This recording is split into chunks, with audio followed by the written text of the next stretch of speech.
Yes! We are back, ladies and gentlemen! How are you? We're back, bitches! We're back, bitches! It is Monday, September, I almost said August. Monday, September the 19th, 2022, 6:15 p.m. Eastern Standard Time. This is episode 164 of Two Dudes and Some Bullshit. What if Halloween H2O was a trilogy? Ladies and gentlemen, we are live! We are live wherever you are around the world at this very moment. We are live. My name's Dave McRae in Toronto, Canada. He's Tony Michael in Atlanta, Georgia. And it's episode 11 of What If Scenarios. Episode 11 of What If Scenarios. And Kevin Williamson, the screenwriter for Halloween H2O, I Know What You Did Last Summer, Scream, Dawson's Creek, sorry. I don't want to wait. That's a completely different show.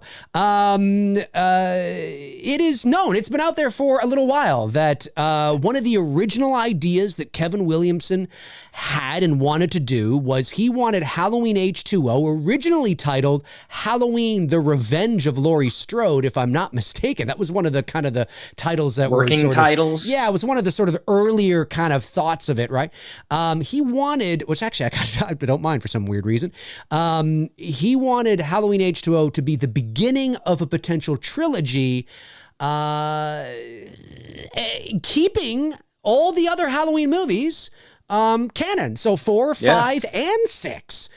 Which is fascinating. We're going to talk about it tonight. This was Tony Michael's idea. I thought it was a great idea. But first of all, Tony, how you doing? It's been a little bit. It's been a bit. Mm-hmm. Oh, man. No, dude, I'm good. I wanted to show this to you before we got started. Now, I have a copy of this, but not a copy like this. This is like rare of the rarest. Okay. It is the Halloween 3 vinyl soundtrack, but the stamp up here, it's for promotional use only. Ooh. This was not released in the stores. Wow. It was not distributed for sale. Yeah. And it is in mint condition. The media is in mint. I was listening to it. I was like, oh my God, I like fucking struck gold with this shit. Amazing. Where'd you get this? Guy where I go get my records at in Athens, Georgia. I had a house up there. Let's see, I was sick the first week we were off was when I was sick with the flu and I got hit really hard with that shit. So it was when I got better. I had a job up there. So like 2 weeks ago and popped in there and he was just like, dude, I got something for you. I was like, what? Like anytime he says that to me, I'm thinking it's probably like when I got better, I had a job. I don't know, something along those lines. You know what I mean? Never thinking it, but he knows how much I am a fan of the Halloween franchise, and he pulled this out. I'm like, well, I got a copy of this already. He's like, no, you don't. I'm like, no, I do. And then he's like, no, you don't. And then he showed me, where it said for promotional use only. Very cool. Ownership reserved by RCA Inc. This version, this pressing was never released. It was never distributed. It was never for sale. Amazing. To the public. So how did he get his hands on it? Dude, he owns, first of all, it's one of the biggest record stores in the Georgia area. Right. So this is what he does. This is, so he finds these things, these rare, records and rare vinyls. And he came across a Halloween 3 Season of the Witch, and it was the promotional use one only. And I was just like, give me, I'm taking it home. Like, no questions asked, buddy. So, but I was, not only was I impressed, like I said, like the cover is in great condition. It looks like you just picked it up at the store. Literally, like it was pressed, like it was released this year. I mean, it looks incredible. Literally. Yeah. It's insane. And then, but not only that, now cover is a cover. That's one thing. But the fact that the vinyl is in mint condition, never touched, never not was scratched, nothing. Really, nothing. There's no scratch. There's no crackle pops or anything. As soon as I dropped my turntable needle on it and it started playing, I was just like, wow. This is now is the music itself the same? Like there's no. So on there you got the main title. You've got Chariots of Pumpkin, Drive to Santa Maria. But it all sounds the same, right? Everything just sounds fuller. You know what I mean? It just the analog sound, obviously, and I have a newer turntable with a better needle, so I'm getting more of a richer sound quality from the soundtrack. Right. And I got to tell you, I love the original soundtrack, which I have the original pressing of the 70, it came out in 79, but the 78 movie. I love this soundtrack, man. Yeah. Like if you want a soundtrack that has the distinct 80s synthesizer sound, Halloween 3 Season of the Witch, 100%. Bar none. It's the baddest of the bad. It's a great soundtrack. So yeah. I agree. Yeah, very cool, man. Very cool. Yeah. Well, this is episode 11 of What If Scenarios. And this is interesting. This is really interesting. This is, I have not read the Taking Shape books that are out there that are like encyclopedia size foam book from the 80s size, catalogs of unproduced, unmade Halloween scripts and ideas and stories and all that kind of stuff. So I don't know if this actually is in the Halloween H2O section of one of those two books. But as Tony said, this is true. This was originally one of Kevin Williamson's ideas. And in fact, he was hoping to do this. I think he was hoping to kind of turn Halloween into what Scream was at that moment starting to become, because when Halloween H2O came out in 98, there were already 2 Scream movies, right? So you had Scream in 96, and I believe Scream 2 was in 97, just like a year later or something to that degree, right? And then we know, of course, Scream 3 came in 2000, I think. And so I think Williamson was hoping that H2O was going to follow a similar path. And obviously it didn't. Right. But it's interesting nonetheless. So let me go over to the other screen here, because this is an article that comes to us. Sorry, Tony, go ahead. I was going to say, from what I understand, at the beginning, before we got what we got, John Carpenter was very much going to be involved with this. He was on board with this trilogy idea that Kevin had presented. And even Jamie Lee Curtis was, and then obviously the studios came in and started to meddle and fuck around. See, this is it, and it's like, then he bowed out, and then, obviously they did what they did with, we've heard the stories, we've heard Jamie Lee's, we've heard the studio say, how Michael was not supposed to die, pretend, what if you thought he was dead, all that shit, we've seen that shit in documentaries, right? Yeah. So it's interesting to see that initially and I think Deborah Hill was going to be involved because she was still alive. She hadn't passed away yet. She passed away in 2005, I want to say. Yes, I believe it was 2005. Somewhere around there. Yep, it's 2005. So they really would have had, and you could even dive deeper into this and think, like, if they had gone down this road and it worked, maybe Nick Castle comes back to reprise the role. At that time, he's younger. That's true. 20 years younger. That's true. That's true. Oh yeah. Well, no. Well, he would have been in his 40s. So I mean, he would have been in his 40s. Yeah, he could have done it. He could have done. See, this is the first I'm actually. I mean, it's possible I might have heard something about this, but to be fair, I'm not a huge H2O fan, so I'm not neck You're a fan of what we got, right?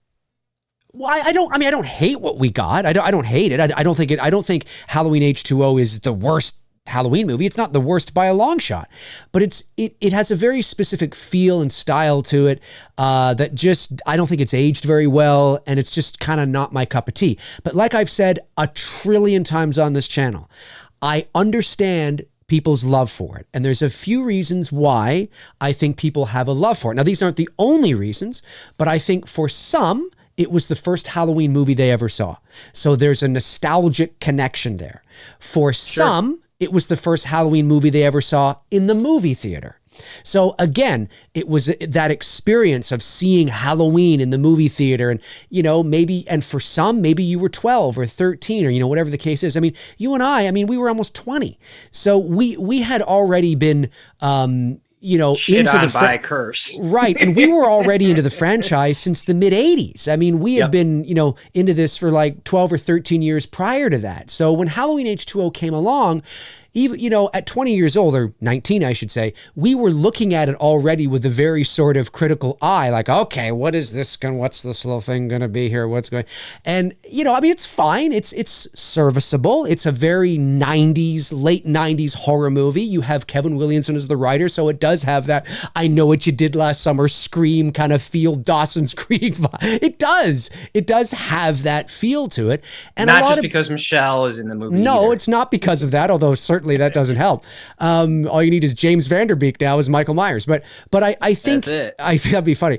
And I can appreciate what people like about it.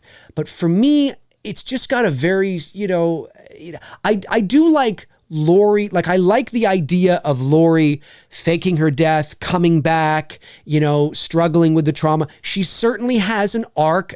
100%. She's got an arc where she's timid and afraid, at the very beginning. And then at the end, she's Michael and everybody. I get all that. That stuff's good. But overall, I'm just, I'm like, yeah, but it's not the worst. It's not the worst, but it's not one I revisit very often at all.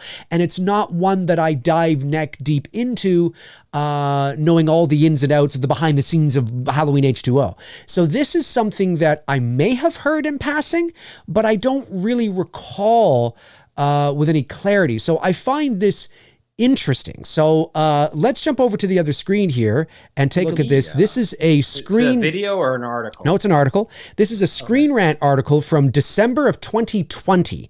It says, Kevin Williamson, let me try that again. Kevin Williamson was one of the biggest screenwriters during the late 90s and early 2000s. Williamson perfected his trade for snappy dialogue on Dawson's Creek before penning some of the decade's most successful horror movies like I Know What You Did Last Summer and the Scream movies. Miramax and Dimension Films were desperate for Williamson, to help rejuvenate the franchise and convinced him to deliver a treatment for Halloween H2O story. Initially developed as Halloween 7, The Revenge of Laurie Strode. Williamson's treatment connected the dots between Halloween's messy sequels. However, studio interference and feuding egos slowly led to the disappearance of many elements many elements for Williamson's pitch, which could have created a much more satisfying sequel that may have, in turn, kept enthusiasm high for the Halloween series prior to 2018's revamp. Williamson's treatment kept the trajectory of Halloween H2O the same, but spent more time on the circumstances around the survival of Laurie Strode and her current pain. The movie retains Williamson's idea that Laurie faked her death to connect with Halloween 4, but also planned to touch on the events of the previous 3 movies through a book report that tragically informs Laurie about the death of her estranged daughter, Jamie Lloyd. These changes to the story and Laurie Strode's character reflect the immense love and respect that Williamson has for the horror genre, which is also very present in Scream, as well as his ability to tell a larger, more interconnected story. This passion wasn't appreciated at the time. Of course, this is the opinion of the author, but it's part of what helped make 2018's Halloween resonate with audiences. People may have been too close to the many Halloween sequels that precede H2O to hold any nostalgia towards them, but Williamson could have found the right way to own and reframe this cumbersome narrative. It's unclear if Williamson's original idea and slightly altered approach would have resulted in an ending for the movie that makes sure Halloween Resurrection doesn't happen. However, Williamson was given more freedom on the project and allowed to better develop his ideas. If Williamson was given more freedom on the project and allowed to better develop his ideas, he might... where are we here? Sorry. He might have been... I'm just listening to you. I'm not reading. No problem. He might have been interested in returning to pen the sequel. From there, Williamson could have treated H2O like it's the first part of a new Halloween trilogy, just like he excuse me, just like what he had done with the Scream movie franchise. The beginning of Resurrection directly plays off of H2O's ending. Williamson's take on what happens next would have redeemed not only H2O, but also the fate that befalls Laurie. Again, this is the author's opinion. There's no evidence to suggest that that may or may not have happened. But I believe, let's go over to the other screen, back to where we were. I believe, though, what's fascinating about this is there's one more thing that the article left out, just to kind of throw in there really quickly, is sure. He also Kevin, he wanted to write Michael the way John wrote him and directed the character in the original film. Yeah. Keep him in the shadows, keep him stalking Laurie, almost like he's getting closer while he's killing people in the process until him and Laurie, have their confrontation in H2O, which would have been a gajillion fucking times better than the way what we got of Michael in H2O, which basically was out in the sunlight. And what's fascinating not in the shadows. No, and what's fascinating is that I've heard that John Carpenter was interested. Now, I don't know if this is connected to what we're talking about here, but I have heard that Carpenter was interested in coming back to direct Halloween H2O, but he wanted, apparently, so the story goes, he wanted $10 million. And even if I was the studio, would have been like, yeah, no, John. See, I'm hearing the connection I made based on the video that I watched, to where I made the connection of Kevin speaking at the Comic-Con or whatever con. Some convention. He said it had nothing to do with the money. It was the studio's meddling and changing what they wanted to do with the story, and he didn't like that. So we're hearing two different, what version is the truth? Is what Kevin's saying? Is he trying to protect John? Or, no, I think both could probably be true. I think that it's entirely possible that is true 100%, but that wasn't necessarily the straw that broke the camel's back for John, for him to exit. Maybe it was just like, oh, that kind of sucks. That's too bad, blah, blah, blah. But John was still kind of on board working with Jamie Lee to try and figure it all out. And then he's like, you know what? I want $10 million for this fucking thing, because he apparently felt owed for a lot of the, residuals that he didn't get, from Halloween and Halloween 2 and all that. John felt that he was owed a lot of money for the shit that Halloween was making that he wasn't getting. And that's why he asked for $10 million. This, I believe, is in the Taking Shape book, but I stand to be corrected. And they were like, no, it's not going to happen. Did he ask for it after the studio started meddling with what Kevin originally presented? No idea. And was starting to turn it into, because that's the context of it. Because I would kind of see where Carpenter is coming from. If at that point, let's just say, okay, Kevin and John they're having, this is a hypothetical, but they have a sit down. Kevin pitches the idea. John's like, fuck yeah, let's do this shit. Jamie Lee's on board. Deborah Hill's like, hell yeah, I'll break out the smoky looking mask. And the gang's back together. Studio starts to come in, and then they start fucking up shit like studios typically do. At that point, did maybe John say, you know what? If you want me to do this fucking shit, $10 million. Maybe he threw out a number so high that he knew the studio was going to be like, no, not going to happen, because of what they were starting to do to Kevin's original idea and fucking it up. Yeah, and I think that could be. In 1997, which would have been around the time that they were all sort of doing this kind of shit, because obviously the movie came out in the summer of 98. There's no way that John, he wasn't a rookie. There's no way that he would have seriously thought that they were going to give him $10 million. I don't think he believed he was going to get that at all. No. It's hard to, but do I believe that he was interested in coming back to direct it? I do. And I think for a couple of reasons. Jamie Lee Curtis, sure, of course. But also look where his career was at that point. John Carpenter he is a master. He is a legend, and he always will be, and his legacy is firmly cemented. We can't take that away from him. However, it's no secret that he's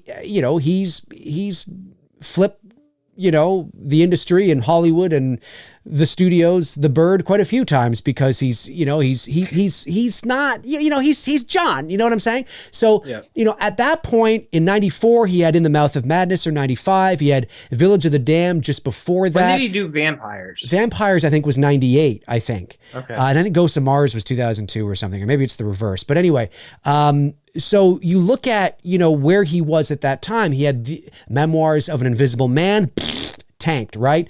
The Village of the Damned, I didn't mind it, but again, in terms of box, no.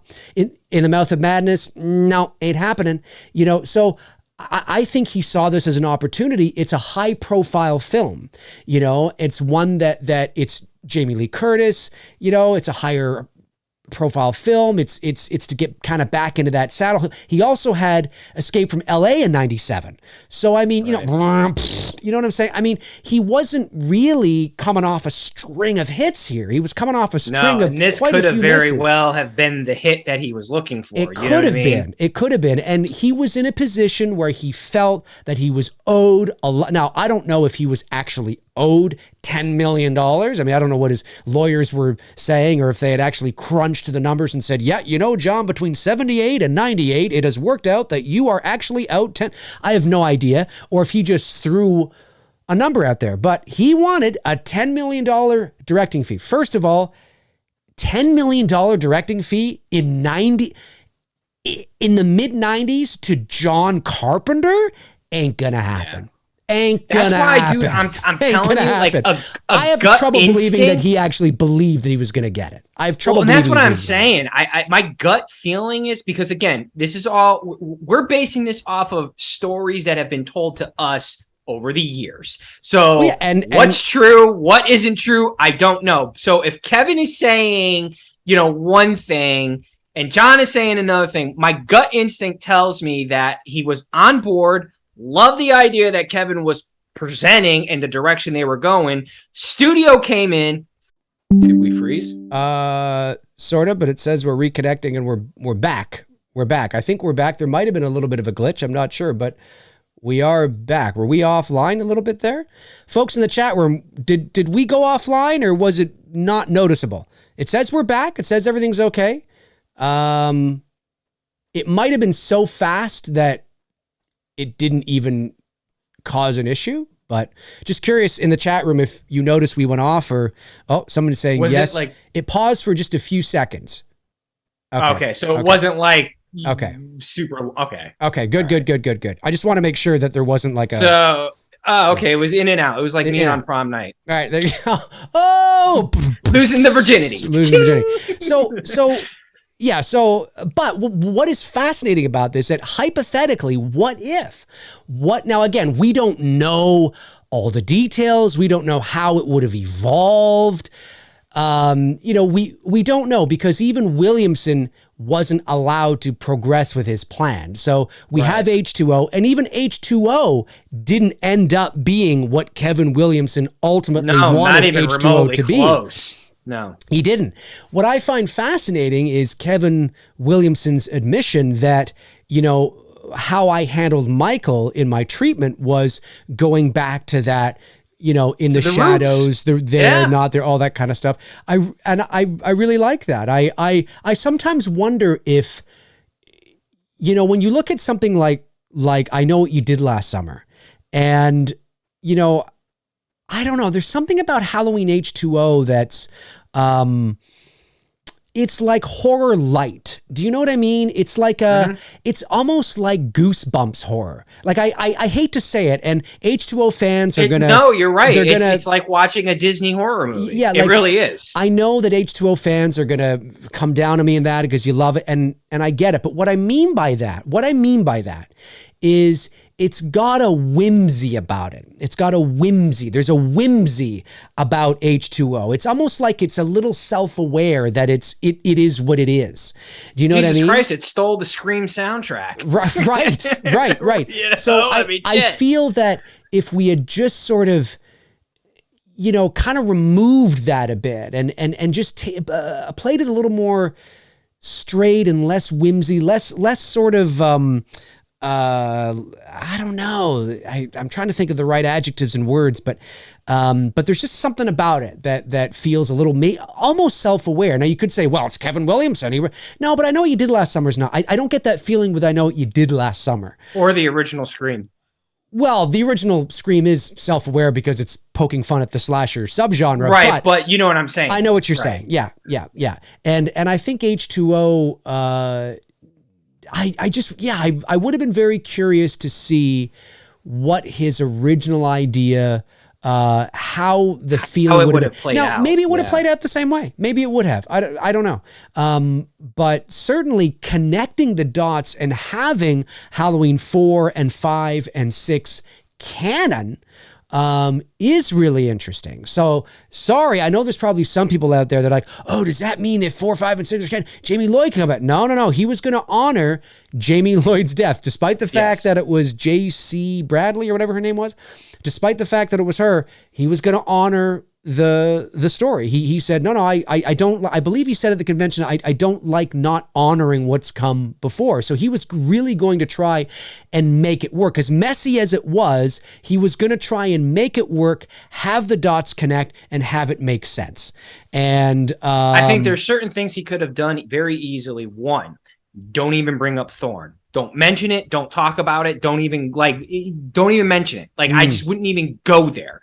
Do the movies. The trick part is it's John.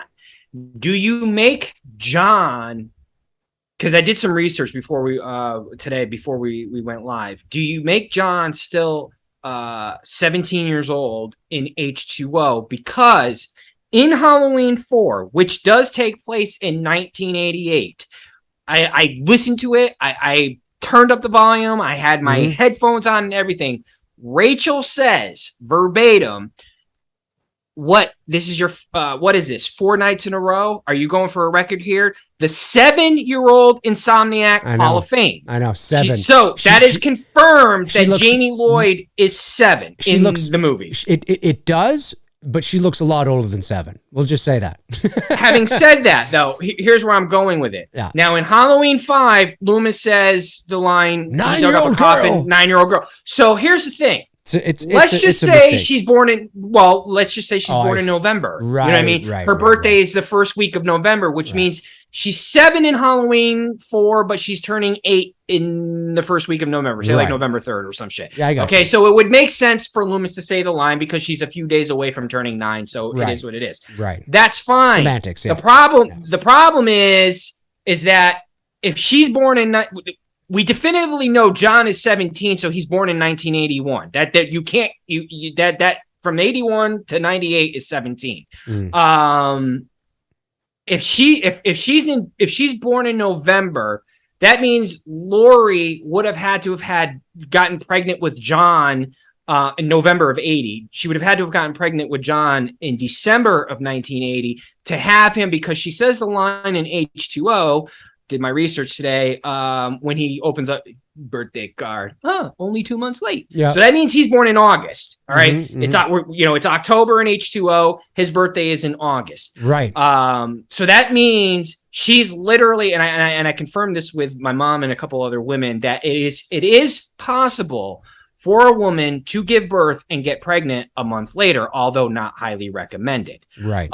So you would have to probably throw away the 2 months late line and just make his birthday in October. Because then if she got pregnant with John in January, then, like 2 months after Jamie was born, that's probably a little bit, that's probably more plausible. She could have been knocked up on New Year's Eve or some shit. And then boom, he's born. Otherwise you'd have to make him younger. You know what I mean? Because, if Jamie is 7 in Halloween 4, about to turn 8, that means she's born in 1980. If John is 17 in Halloween H2O, that means he's born in 1981. So you got to get them far enough apart in birth and in being pregnant to make it believable, or you have to make them younger. You'd have to make him maybe like 10 years older. Right. Well, and the different actor. Right. And the problem to make that story work, to connect Jamie Lloyd into H2O. Right. Right. And of course they're written that way because 4, 5, and 6 are not canon in H2O. And that's why as of right now it works and it's fine and nobody thinks anything of it.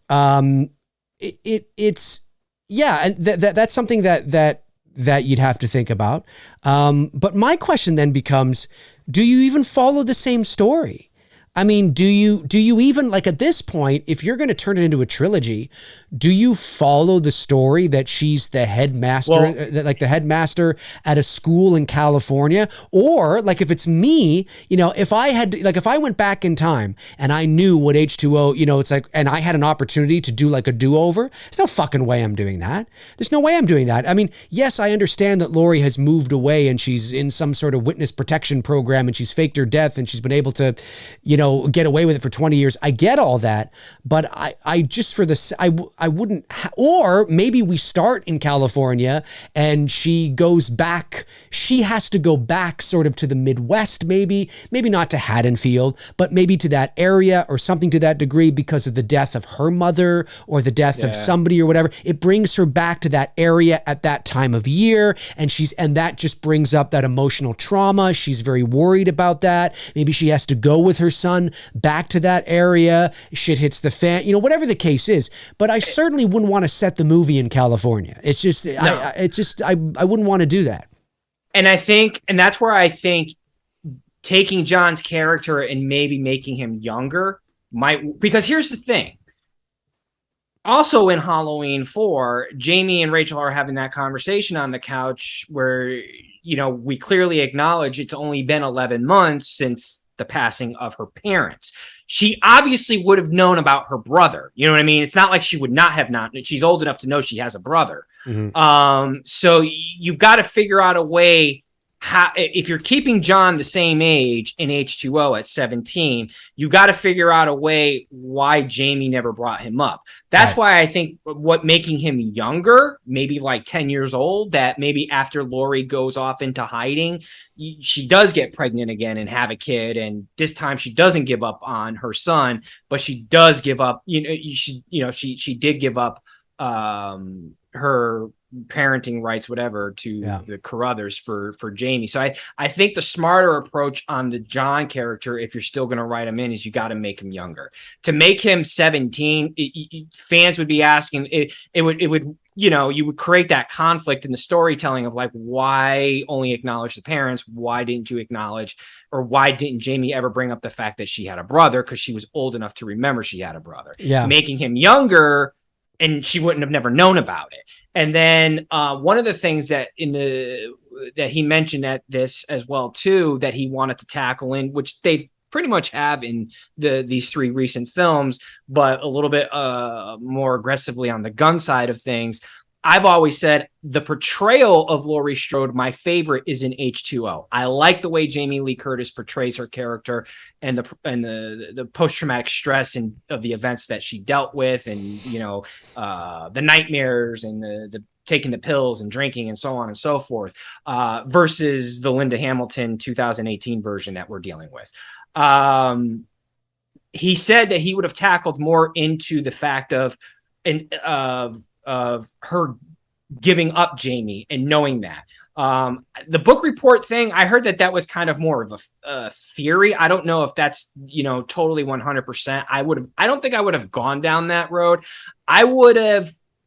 What would have brought Laurie back to Haddonfield, like you said, start the film off in California, is the fact that she's maybe going back. It's a couple years since she found out that Jamie died, and maybe that's what brings her back to Haddonfield. Perhaps. And dealing with that shit. You know what I mean? Right. Geeked Out Turtle Fan 42 says here, maybe Laurie comes back for Loomis's funeral. And that's the connection. I mean, that's actually not a bad idea. Maybe that's how she finds out about Jamie. Perhaps. Maybe that's, maybe she's been in semi contact with Loomis over the years. Loomis knows. Because they died relatively close. Right. And Loomis might be the only civilian, you know, he's a psychiatrist, but he's a civilian. He might be the only civilian that knows, because of his relationship, because of the connection, knows that Laurie has gone into hiding. She is in some sort of witness protection program. They speak semi-regularly, not a lot, but maybe there's a reason why they do, you know, whatever the case is.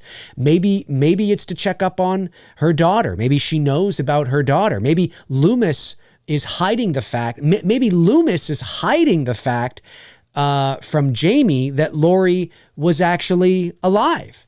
And of course, you got to think about how that works into 4, 5, and 6. But anyway, the root of that idea that something as emotional as that, something as you know, that much weight to bring her back to the area. Now, she's not moving back there. She's going back there, she thinks, for the weekend, for a funeral, or, you know, whatever the case is. But then shit hits the fan. Something keeps her there. Things start to go weird. The only thing that I think of when I think about this, and the things that we're sort of tossing around, is a trilogy. Do you know what I mean? Like, again, like everything I'm kind of thinking is, it feels like you could get like a one and done with this. You know, it's like a really nice sort of story that kind of seals everything. There would have to be, like, I don't know if you could get another 3 movies with Laurie. Well, you could. What you could do is, if you bring her back there, the way he wanted to leave the first one off is that they're both injured. Okay. And you could still do some of the things that they did at the end of H2O, like, you know, Michael dead, zip them up in the body bag, put them in the back. And then you can steal Rob Zombie's idea of what he did in Halloween, his Halloween 2, where he gets up from the body bag and, you know, kills the driver. So you could have something like that. So you can have the first of the 3 take place, you know, in Haddonfield. Laurie goes back to California, and this time Michael goes to California and tracks her down. Right. He realizes, you know, that so you could get a second one out of it. I don't know what you could do with the third one, but you could probably get 2. Yeah, at you least probably 2 could. solid ones. Like, you could do the first in Haddonfield and then conclude it in California. And here's something too, is that maybe Laurie goes back to Haddonfield, to the grave site of Jamie. And she's sort of like, she's not supposed to do that, but she's done that the last couple, or maybe she's yet to do that. Maybe she knows about Jamie's death. She's hid it from John. John doesn't even know he has a sister, or a half, you know, sister. He's not even aware of it at all. But she goes to the cemetery. Maybe she's never been. And she chooses, for the sake of the movie, she chooses this particular moment to go back to the Midwest, to go to the gravesite, you know, whatever the case is. Or maybe that's not what brings her back there, but it's one of the things that she does while she's there, and she's alone. And, you know, maybe she, I don't know. I mean, Jesus, Loomis was dead at that point, but that's where I think maybe, you know, where if you went down that idea, then instead of making John the 10-year-old kid, then I would make him 17. Right. Yes. The Josh Hartnett character, because the way Hartnett can come across is the way I would have directed him anyways, is once you now discover that you had a sister, right? And see, again, this is where it gets gray, because he would have technically known he's had a sister, because he's old enough. You're not going to forget that you have a sister. No. I mean, maybe you could, but you're bang on. He's younger than Jamie Lloyd, so he was born like a year or 2 after her, and that's why he was born he thinks his mother is, you know, Sharon, whatever her name is in the movie. What's her name in the movie? Her fake name in the movie? I forget her fake name in the movie. Anyway. I almost said Sharon Tate. But... Same. I almost said Sharon Tate. Something Tate, isn't it? It's something Tate, right? Isn't it I think Tate? It is something Tate. Lucy Tate. But the point I'm making is that, you're right. He doesn't know. Carrie Tate. That's Carrie Tate. Then I would make him 10. I would say he was born in 88. I would say when she disappears, when she goes off, she still hasn't had him yet. You know, and she, you know, to just make him a little boy. Yeah. That's what I'm saying. him about 10. Well, because what that also does is if you make him about 10 years old, and if you can find a way to write in a younger girl as well too that's there with him, now you're kind of bringing in that Lindsay Tommy vibe again, you know, the way Laurie was protecting the kids in the original Halloween. Now she's protecting her, you know, 10-year-old son. And well, Jesus, figure out you go back to Haddonfield, you could even, you know, fucking get Kyle Richards in there. You could get you could meet Tommy. That's maybe true. Tommy and Lindsay are still in Haddonfield. Yeah, do you know what Jamie's I mean? baby would be a couple years old too. That's right, because she has a baby. Right. But then, I mean, you know, yeah. Oh, that's so that means right. I forgot. Laurie, I forgot that means that Laurie's a grandma. No, but I forgot that part 6 is canon. Oh God, it is. That's right. So that means you gotta. Dog shit. It's dog shit. How do you go on with a smile on your face? Well, there is a way canon. There is a way you could do this to make everyone happy. Okay. Yeah. Maybe. You could forget about 6, which means Jamie's still alive, which means you bring Danielle Harris back. So I think okay, if it's Tony 1998 and their Halloween H2 whatever, or Laurie's Revenge, whatever they're calling the movie, is coming out, but they're telling us they're omitting Halloween 6, I could forgive that.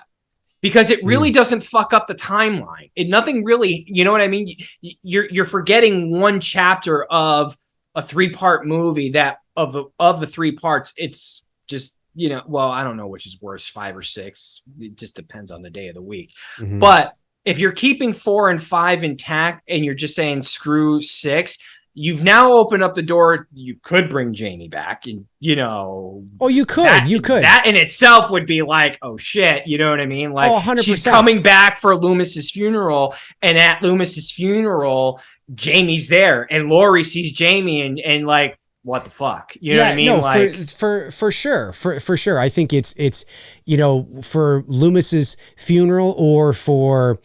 I don't know. I mean, if I was in the production meeting, I'd almost say like, should we omit 6 guys? Maybe get rid of that, and you know, still keep the first 5 intact. Or get rid of. I mean, look at this. Look, I mean, it's. Well, if you get rid of 5, then you're bringing back Rachel, and again, you're not really damaging much of the timeline. You're not, you know what I mean? And that's the thing, and we've talked about this before. But to stay as much as we, because I know you and I, we just want to go. Oh, fuck 5 and 6. Let's just go back that far. Right. Pick up from 4, and we're good. I know, but we got to stay on. We have to stay on track. A Halloween H2O trilogy with 6 as canon. Oh my God. How do you, well, what you do is you acknowledge 6 through some benign means. So, you know, you'd have to, and you know, what I mean by that is, you know, I don't know. But let me ask you, if they had gone down the road and let's just say they omitted 6, the events of 5 happened, but they were like, yeah, you know what, we're just, and they don't even bring up the Man in Black again. Like, it's just, no, you know, even though 5 is still canon, they just say, you know what, we're gonna bring the Jamie character back. Yeah. Okay. But yeah, it defeats what Kevin was trying to do by not, you know, and although you do create great drama, you know, with Jamie seeing her mother at the funeral in like a what the fuck type moment. I could see them getting behind that idea too in the 90s. Like, you know, that could make for good screen chemistry. Wait, you mean like, Jamie's alive and she sees Laurie? Jamie's alive, you know, there's a, you know, because the connection they both have is Loomis. So they're both going to the, Laurie's not aware that Jamie's going to be at this funeral. Yeah, but or maybe Jamie and Laurie don't even, well, no, I would totally have it as Jamie recognizing her mom and being like, wait, what? I don't know, man. I don't know. Well, I mean, she's got the pictures. Well, maybe Laurie recognizes her. Well, that's true. Or does she? Well, yeah, you see, that's the thing. Okay, so Yeah, that's true. That's right. No, you're right. That would be you're right. That would be because a good moment. Jamie is aware she's aware she's adopted. She knows her mother, what her mother looks like. That's right. So you got two options. You can keep her dead. That means everything in 6 is canon. Jamie has a baby. You don't have to bring up Thorn. You can just not even mention it, and you're fine. You know what I mean? Like, you don't have to mention any of that dumb shit. Mm-hmm. But if you keep 6 canon, like Kevin wanted to do, Jamie's dead, but then you have to, the baby's got to come up somewhere, you know what I mean? And then you get into the area of, is Paul Rudd going to come back and reprise his role as Tommy? And like you said, I do like the idea of Lindsay coming back. I'm definitely a fan of her. For the record, I'm not I've never been a fan of Paul Rudd as Tommy Doyle. I know he's a fan favorite because he's really the only Tommy Doyle other than Brian Andrews. He's the best portrayal, I should say. Well, yeah. I mean, perhaps. Yes. Well, to be fair to Anthony Michael Hall, he was given a script. He was told what to do, and he did his job. So I can't. Sure. I can't hate him for Evil Dies Tonight bullshit. No. I think Anthony Michael Hall looks more like an older. He does. Brian Andrews. He wasn't utilized. He wasn't the way he should have been. But the way that. But I'm sorry. The Tommy again. It's just the story. Paul Rudd. He's very sort of. There's a scene in Halloween 6 where he goes like this.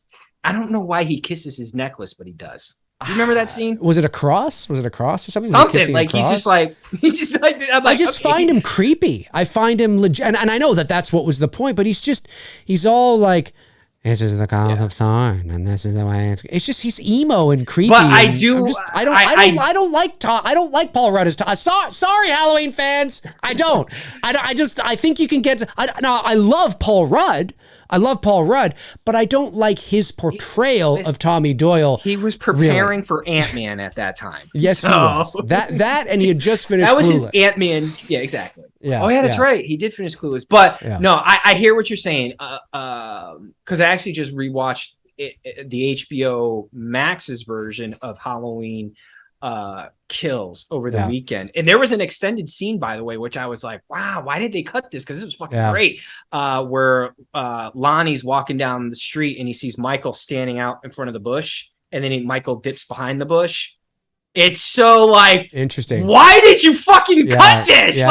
This is Michael, man. Like, why did you cut this? Yeah. It was such a cool scene. So when we're probably gonna watch Halloween Kills next month as we lead up to Halloween Ends. Oh yeah, we for gotta sure. Find a way to get you to watch that version because there are some. Oh, you mean the No, I've seen that the scene where he's behind the bush and then he moves away. Yeah, I did a whole video on it on my channel. Well, I mean, it's in the cut of the movie. That's what I'm saying. Yeah. You know what I mean? Like, I never saw that. That was the first time I saw that. I was actually there was quite a extended cut.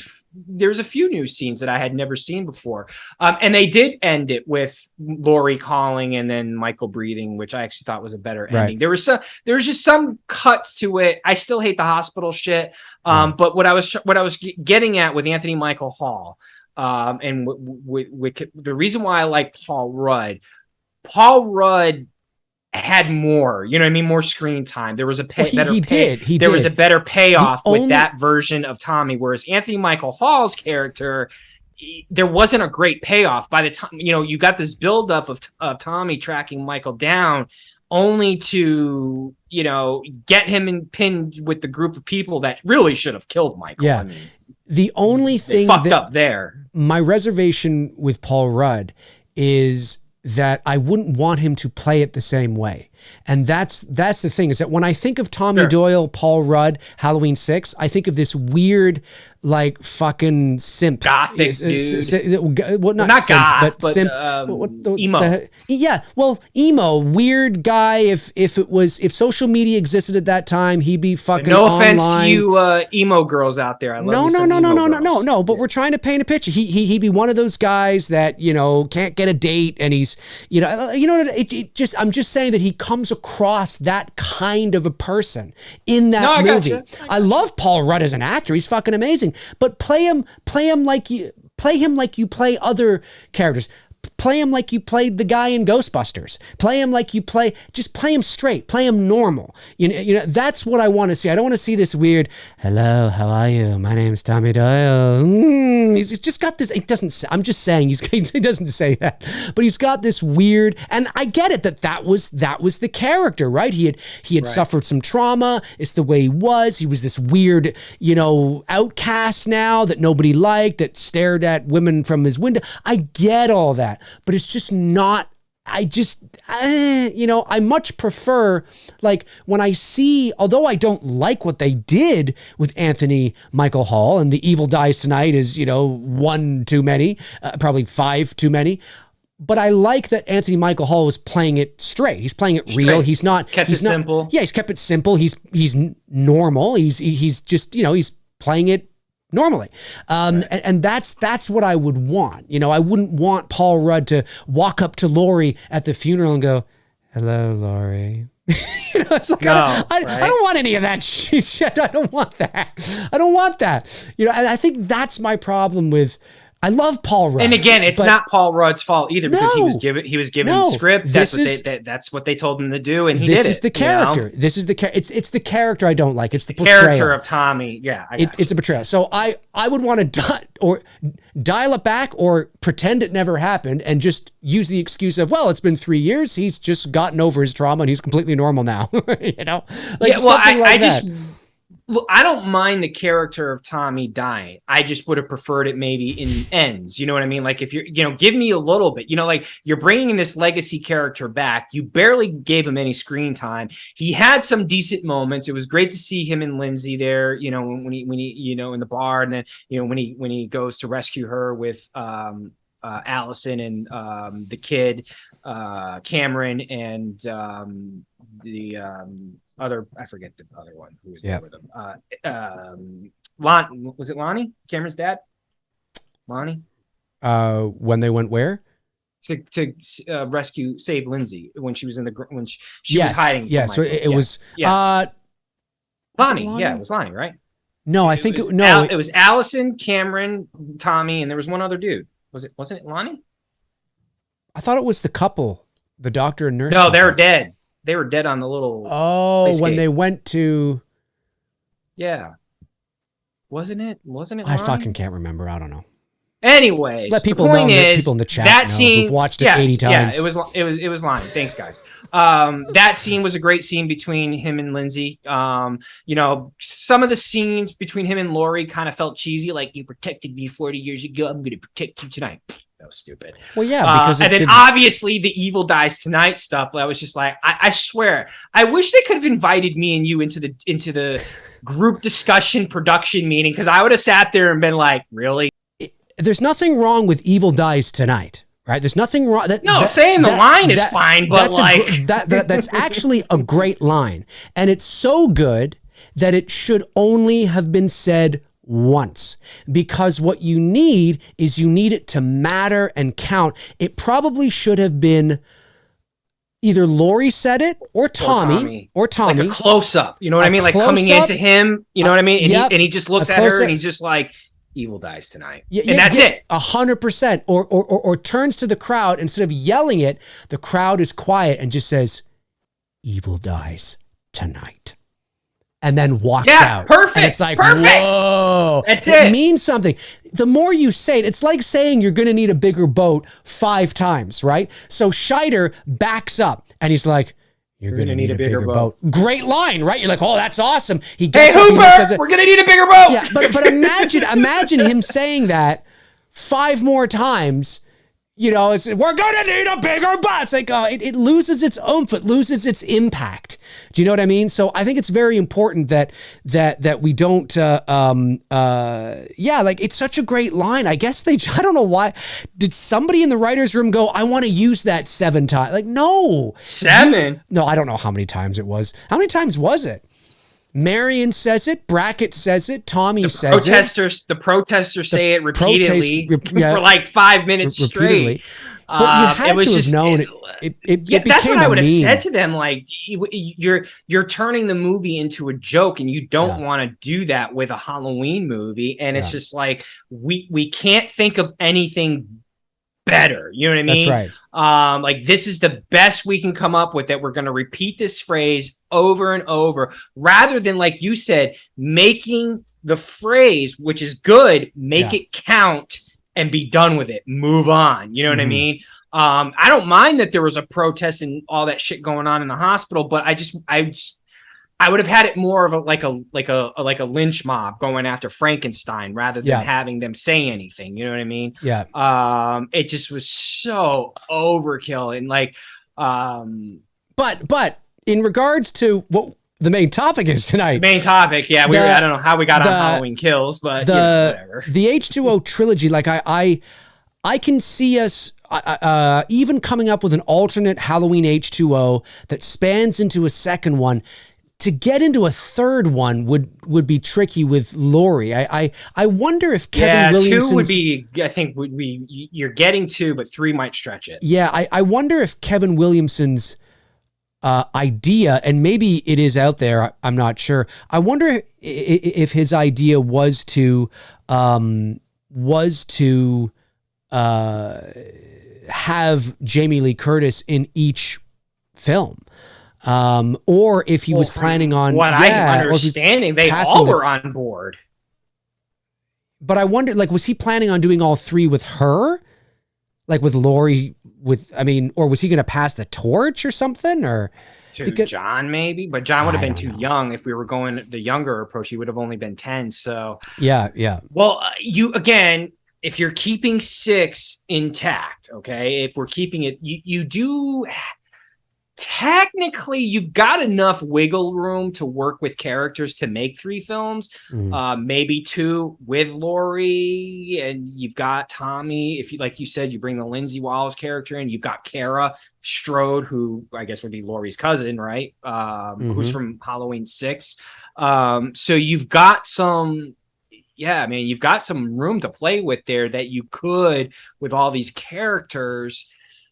You could stretch it out to 3 films. You know, I would say definitely 2 centered around Laurie, and then maybe 1 that bookends it with the other characters. I don't know. It's interesting because, you know, I just don't know where. I just know that because again, the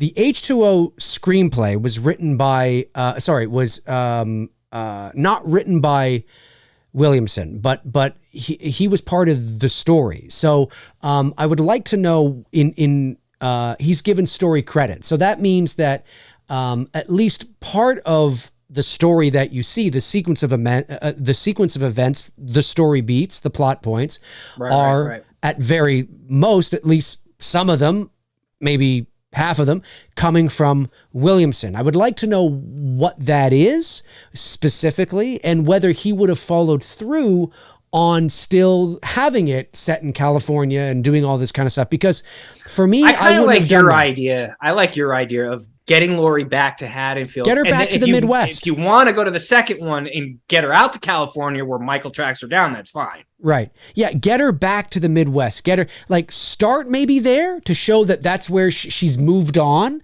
So you start in this very sort of, warm, hot climate. We see that she's moved on, and, but I wouldn't have her as like the dean of a school or anything like that. I would have her as just, I don't know, maybe she's a fucking nurse. I don't know. And maybe those skills come in handy with that she needs, wherever you take the story. I mean, maybe she's a nurse, right? I mean, maybe she's... I have her as like a librarian. Yeah, well, she could be. Reclusive librarian. She could be that. That's Laurie Strode. She's just this reclusive girl, bookworm. But she's living an unassuming life.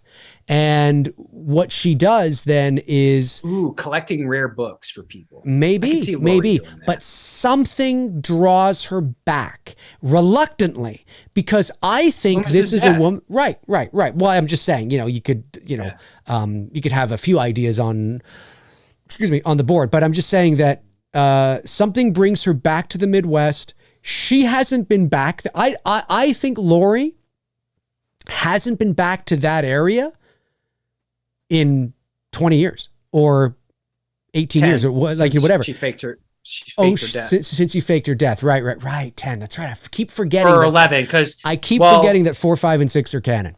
So yeah. So that would be 87. Yeah, because Jamie says it's been 11 months, so that would be 87. So okay, yeah, so there 11. You go. So you're right. No, 11 years. So at least she hasn't been back there, and she hasn't been back there for a few reasons. One, because it brings up memories and blah, blah, but also because she can't. She's in some sort of witness protection program. She's not supposed to go back because people are going to recognize her, right? People think she's dead. So she has to. And also, too, here's the thing, too, that H2O is a little kind of strange about. If Laurie faked her death, I don't think she would be the dean of a school. I don't care. I don't care if you're. I don't care if you're in California and you're 2,000 miles away. It's a high profile job. It's a private school. It's a high profile job. People that are put into witness protection programs and are placed. Or even if she didn't go into that, if she just wanted to drop off the map, like you said, sure, she wouldn't be the head mistress of a freaking school. Right. Come on. Which allows me to believe also that she probably wouldn't be a nurse either. That's what I'm saying. Like a little maybe librarian, book nerd, or like someone who deals with like rare books, like a little store somewhere where she's not dealing with a lot of people. You know what I mean? But it's enough for her to make money to take care of her and John. It's entirely possible, and I think what we need is I mean, again, not that I'm an expert in witness protection.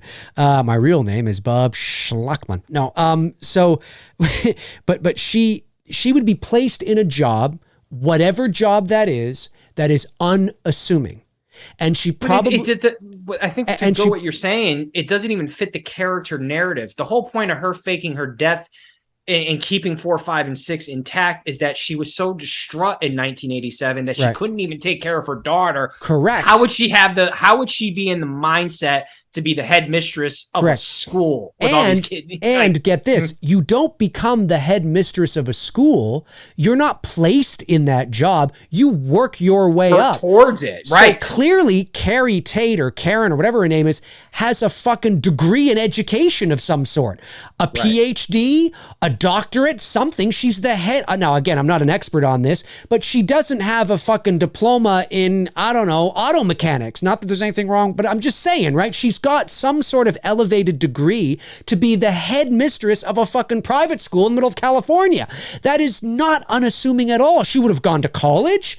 She would have gone to, so I think that it feels more realistic if she's placed in a job that she is I don't mean she's placed in like a job where she's completely under the radar, but I just mean maybe she's in a small town, and she lives her life there, and she's because of, and again, that's more fitting to the character of a woman who is so messed up from the events of what happened with her brother that she couldn't even take care of her daughter at the time. She goes into hiding, and that would make more sense. You know what I mean? That's more fitting to the narrative of the storytelling. And that's what I'm hoping that maybe Kevin would have, from the way he's talking on, or how he talked on what he wanted to deal with and dealing with Laurie's, the post-traumatic stress and the struggle she's dealing with alcoholism. He really wanted to make that really even more so in the forefront, that she's a total fucking shit show in H2O. It's just unfortunate, once again, studios fucking meddling and fucking shit up as always. Yeah. We didn't get what he was pitching to, but I think that would have been better. And then she goes back to the Midwest, and it's a risk. And I think maybe she knows it. She knows it. And I think she's even advised, I don't know, again, I don't know how the witness protection program works, but I would imagine, it's a program, right? So I imagine that you have some sort of like, a witness protection version of like a parole officer or somebody that you can talk to, that you can speak to if there's an issue or, whatever the case is. I don't know. I'm just assuming. And maybe she's advised against it. What are you doing? Where are you going? What's happening here? You can't do that. You can't do that. You are being protected by this. You cannot. What are you doing? And she does it anyway. And it's because of the death of Loomis. or something to, you know what I mean? And she goes back there. But now here's the question. If 6 never happened and we just stem from 5, then now Jamie's alive. Now Jamie's alive, and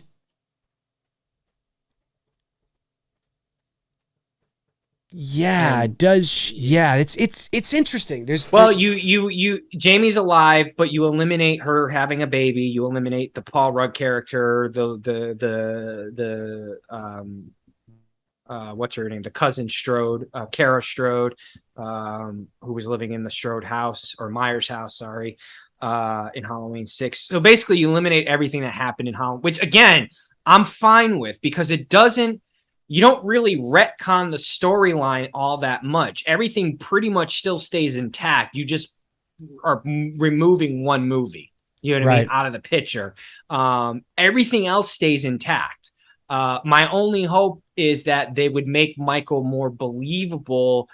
Look, whether you like the shoulder pads or not in Halloween 4 and how the mask is, whether you're a fan of it or not, that's neither here or there. We can't deny the fact they at least kept Michael accurate to a burn victim. Okay. I mean, with his scars and shit. Not so much in 5. His face seemed to magically heal. But that's another story. So I would hope that with Halloween H2O, they would have kept that thought process of Michael is a burn victim. And again, that was another missed opportunity that they really could have played up on the character as the franchise progressed. But you see, that's my point. Brandon Collins in the chat says Laurie didn't go through official channels for faking her death. That's okay. So she disappeared on her own because she disappeared on her own. But then that goes to show you that she doesn't possess. Then she's not too smart, because if she's not in the right state of mind frame to be dealing with. But if you want to fake your death to become the head, it's not like she's a professor at some community college. I mean, she's the head mistress of a school. These are educated women. She went to college. She went to university. She's out there. Okay, yes, she's 2,000 miles away, but if she really wanted to go under the radar, she wouldn't have done that. She wouldn't have done. So she's clearly, we can make all the excuses we want, but clearly that probably wasn't the best move. Now, obviously it's a movie and you got to suspend your disbelief, but I do find it funny, out of all the things she could have been, they make her the head mistress of a posh private school in California. I'm like, talk about not under the, I mean, you're not under the radar. I'm going to fake my death. Excuse me while I go to Harvard. I mean, it's just like, what? That doesn't make any sense. Now, obviously, again, suspend your disbelief. It's just a movie. You can say, well, she's not thinking clearly because, she just did it on her own and all that kind of stuff. But again, the point that we're making is that if we had the chance to redo this, that is one thing I would remove completely. Whether she was placed in a witness protection program or whether she just did it on her own. But then I have to wonder, okay, how did you do it on your own? I mean, she would have had help. It was a car crash or a plane crash in Halloween 4. What was it? A plane crash? I was under the impression that it was a car crash. I think it was a car crash. So obviously, you know what? Look, I know it's the 80s and there's no internet and there's no cell phones and people can't track you via pings on cell phone towers, but it's still not easy. It might be easier, but it's still not easy to fake your death, in a car crash. Did she have help? Is there somebody else that's helping her, a family member? Loomis perhaps did Loomis, is he in on it? He's a psychiatrist. He works in the medical field. He could be somebody that... they obviously allude to the fact that with his files there in his office, they obviously at the beginning montage, I've always interpreted H2O's opening that Loomis knew Laurie was alive. I've always just, you know what I mean? I've always just kind of put that together in my mind that he knew Right. And that goes back to what I was saying at the top of the show, or towards the beginning of the show, where I think Loomis should know. And I think he was in semi-regular contact with her, like I said earlier. And I think that's why she goes back. I don't know if she would have taken the risk if the last relationship and the last connection she had with him was shortly after riding in the ambulance at the end of Halloween 2. And she moved on. She was taken to the next, because there would be no reason for her to continue to communicate and establish. I know we like to think, well, they've been through a lot together, so maybe that's why they have a relationship together. Not necessarily. I mean, she doesn't know who yes, he technically saved her life, a couple of times, but that doesn't necessarily mean that she would have continued a relationship. So I think that the only way that if she hasn't seen him in 20 years, would she have taken the risk to go back? Maybe. If she hasn't thought about him, she hasn't spoken about him, she doesn't know where he is, finds out through channels or through the news, esteemed psychiatrist in Haddonfield died today. She goes, oh my God, I got to go back to his funeral and risk my life. Maybe. But I think what's more plausible is that they've continued a relationship, not that kind of relationship, but a professional relationship under the radar. Unbeknownst to most people, they've continued to speak because maybe both her and Loomis think Michael is still out there. And I think when Loomis dies, she becomes more frightened and more fearful, and that's what draws her back to Haddonfield, risking her life. Because then it makes sense. Maybe that's her moment to where she feels when Loomis dies, maybe she feels Michael had something to do with it, and so. Like that moment in H2O where she has her moment where she's going to face the monster and she kicks in and gets the axe and go! Yep. And you got the episodic Halloween theme score playing, which is actually a good score. I will say the H2O orchestra theme, that's cool. I like that. Yeah. Maybe that is her way of going back to face the monster, to face her demons. And then obviously in the process learning that Jamie's dead, and then that could send her over the edge. What I mean? And, was it, finding out that it was Michael that killed her daughter? Right. You know what I mean? Now it could you could definitely at that point turn it into her mission to confront Michael and have this showdown. You know what I mean? Because you got all this motivation there with the character. That this anger that she's been suppressing for so many years, the guilt of of giving up her daughter and realizing that giving up her daughter cost her daughter her life. You know what I mean? So you got all this shit that you can play off of, which could have made for a pretty decent movie. If you do erase 5 and 6, we're back to that again. And you now Rachel's alive. No, but hang on. Well, yeah, that's right. Yeah. Rachel is alive, baby. I know. Damn. We got the greatest final girl in this franchise alive I'm all for it. But I was just trying to say that maybe she goes back. Yeah, it's just the Rachel thing. I don't see in my idea and in my head, I don't necessarily see Rachel having a big role, because my thought was after Jamie attempts to kill her foster mother at the end of 4, she's placed in a home or whatever, and Laurie doesn't even know that. Laurie has no idea that Jamie attempted to murder her foster child. Laurie maybe doesn't even know about the events of Halloween 4 because Loomis kept that quiet from her, and didn't want to sort of, drum up any sort of, whatever. But maybe when Laurie goes back to Haddonfield for Loomis's funeral, she finds out that Jamie has been in an institution for 10 years. And she goes to see her, and Jamie in her state doesn't necessarily recognize her. I mean, that's, again, I don't know how you expand on that and where you go from there. I'm just saying those are things that you throw at the wall, right? You know what I mean? Not throw at the wall, but, you put on like a whiteboard and you go, option number 1, what's the motivation for the character? What would be the motivation for the character to go back to Haddonfield. Okay, we have this, we have that. I think really the common theme here is whether you pick up, whether 4, 5, and 6 are all canon or 4 is canon or 4 and 5 are canon. I think Loomis dying and Loomis having a secret relationship, again, not that kind of relationship, professional relationship, a secret relationship with Laurie for all those years. Not like BFF contact. No, but they were in contact. They were in contact because Loomis and Laurie both believed that Michael was still alive. Right. And then Loomis, and technically, if you're keeping 6 in continuity, then he's still out there. They just don't know where he is. Right. Exactly. And Loomis has always believed that. Loomis ends up dying, and then Laurie takes a risk and goes back because also maybe there's something that Loomis was talking to Laurie about, right? Yeah. Which maybe he shouldn't have been doing, but maybe he was long retired, not dead, just very much retired. Well, he's retired. He's not practicing anymore, right? He's fucking like 80, so he's saying shit to Laurie that he probably shouldn't be saying about certain maybe classified medical shit, whatever.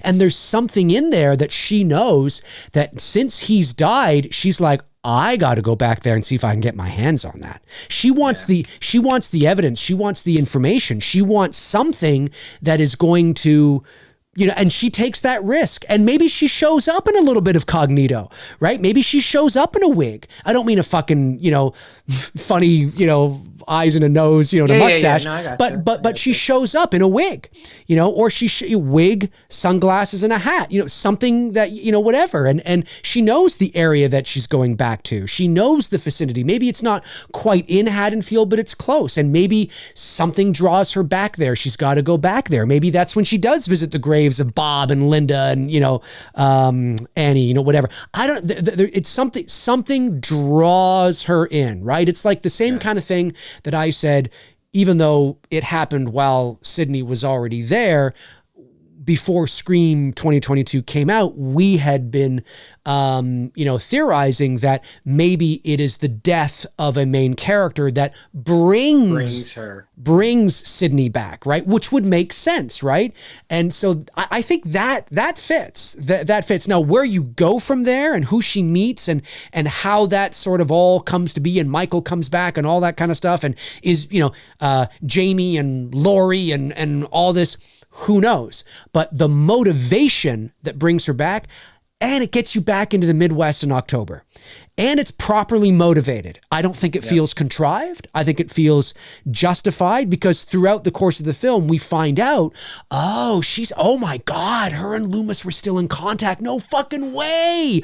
Holy shit. So when we're watching 4, 5, and 6, Loomis fucking knows that Laurie's alive throughout those films. And he's fucking keeping it on the down low because he's protecting Jamie. And maybe even Laurie knows about but here's the question. Did Loomis tell Laurie about everything that was going on in 4, 5, and 6? Maybe Loomis hid that from Laurie. So everything that's going on in 4, 5, and 6, it's kind of like Quint in Jaws when Martin's wife, is on the line and Quint is like, hello, how you doing, Mrs. Brody? Nope, we're just out fishing, nothing to see here. We'll let you know when we've caught anything, but we haven't caught anything. Over now. Bye-bye. He's fucking lying to her. When shit is going on, maybe it was, I couldn't remember the exact lines. I want to remember the exact lines. But maybe Loomis, he didn't fucking say anything. I mean, listen, this is a small town in the Midwest. Maybe she lives in California.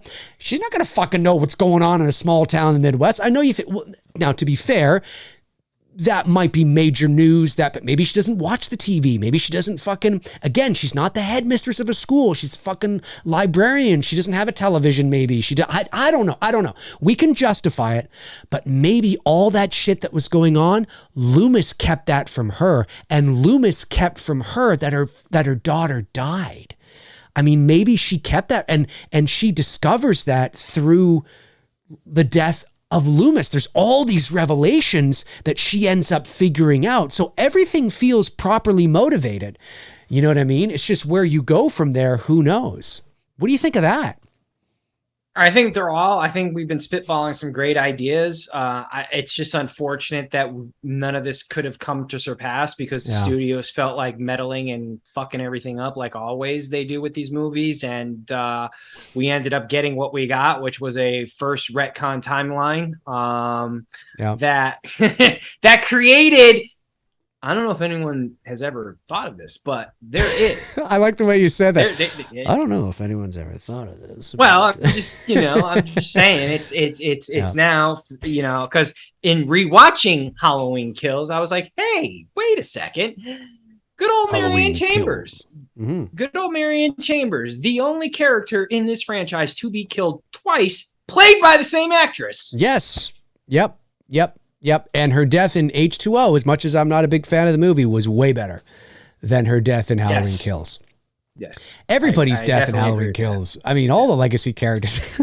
And Brackett, I love this. And we'll get to the Q&A here in a second. Everybody's entitled to one good scare. But I love it. What I love about that line, and again, this is a nitpick, because even as a filmmaker, even I would probably have done this because it's fan service. I get it. I'm overthinking it, but it is kind of funny because you sit there and you think the way it was presented in the original Halloween was just like a line that he literally came up with in that moment. Like it was spontaneous. He was just being silly. He's like, oh, excuse me, Laurie. Didn't see you there. Oh, sorry, Mr. Brackett. I'm sorry.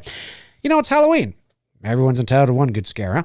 It's just something he just said. He wouldn't have remembered it. You would have asked him like the next day, hey, what'd you say to Laurie yesterday? I don't fucking know. It was just a thing. But what's funny, it's that the way, I love Charles Cybers, the way he's there and he's got his gun, he's like, hey, Michael, it's Halloween. It's like he's been waiting 40 years to say that one line to Michael Myers. Yeah, or it's like something he says now on the regular every Halloween. It's his catchphrase, It's like, don't go up to Dad. Don't go. Why? He's going to say it. Hey, kids, it's Halloween. Everyone's entitled to one good scare. Hi, Mr. Brackett. Hey, it's Halloween. Everyone's entitled to it. Don't go up to him. He's going to fucking say it. It just kind of feels like, why is he saying that? Why is he saying this to Michael Myers? It's his line. Again, I get it. I know why they put it in there and why he says it, but it's just kind of, I did kind of find it kind of funny. He's been waiting 40 years, man. Here's his chance. He went out like a chump too. So disrespectful to these characters. They all did. Look, they did. The thing about Kills, that mob scene at the end there, in retrospect, that should have been ends, and that should have been the end of Michael. I think that should have been like the town. I don't mind if Laurie was in the equation as well too. However you want to do it, but I really felt like that should have been the end of Michael, like Haddonfield rising up to, like Frankenstein killing the monster, the villagers, what I mean? It's basically the story of Frankenstein. Yeah. I just, in watching that scene again, when I watched it over the weekend, I'm like, first of all, going back to, and again, I'm only repeating what I was told initially, that they were going to make Michael more human.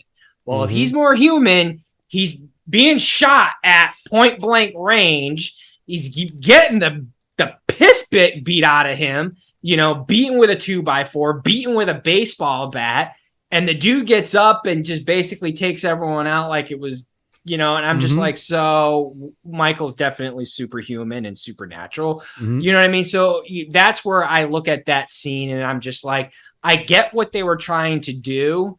But the execution of it, I didn't like. I personally think what they probably should have done, which is,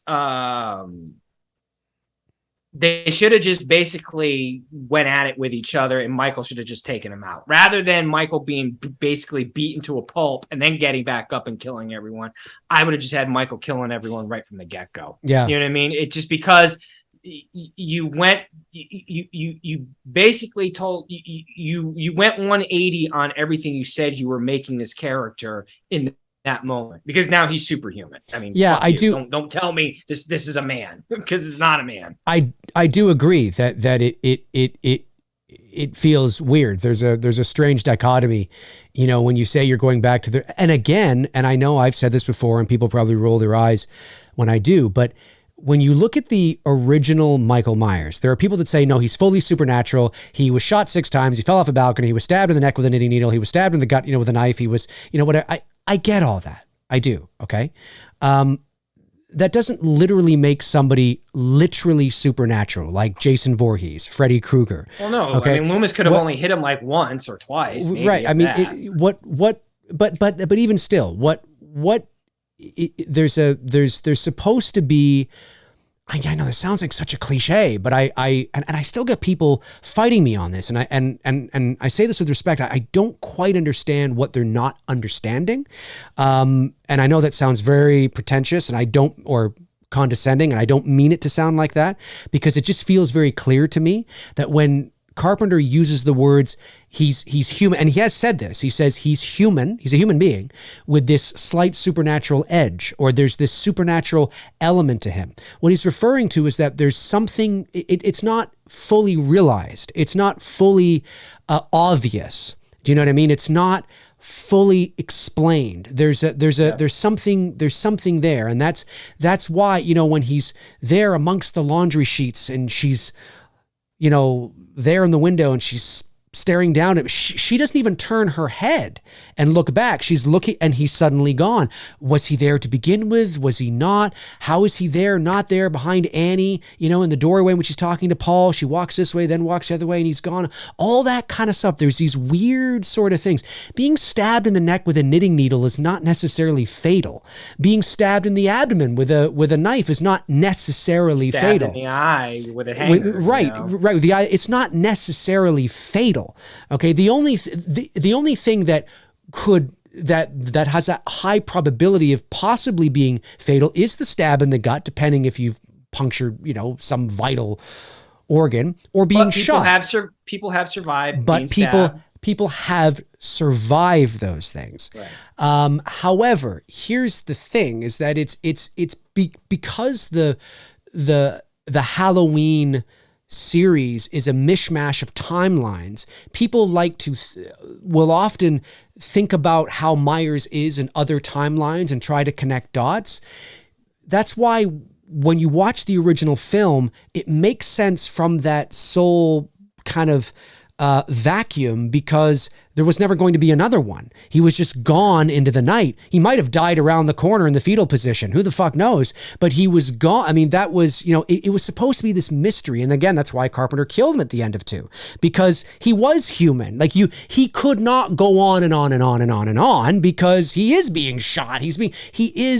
But whatever the supernatural element is, whatever that element is obviously helping to prolong his life, not necessarily make him invincible, as he eventually became after 2. So, or where he is now, he's invincible. Yeah. I mean, well, see, and that's the problem. That's the point I was trying to make, is that going back to that, making the first one, only the first one canon, then, you know, you've been sort of reestablished that supernatural element. This is really weird. What the fuck? How is he doing this? This is strange. Yeah. And then of course, you know, you have it, where he's being shot point blank range by these.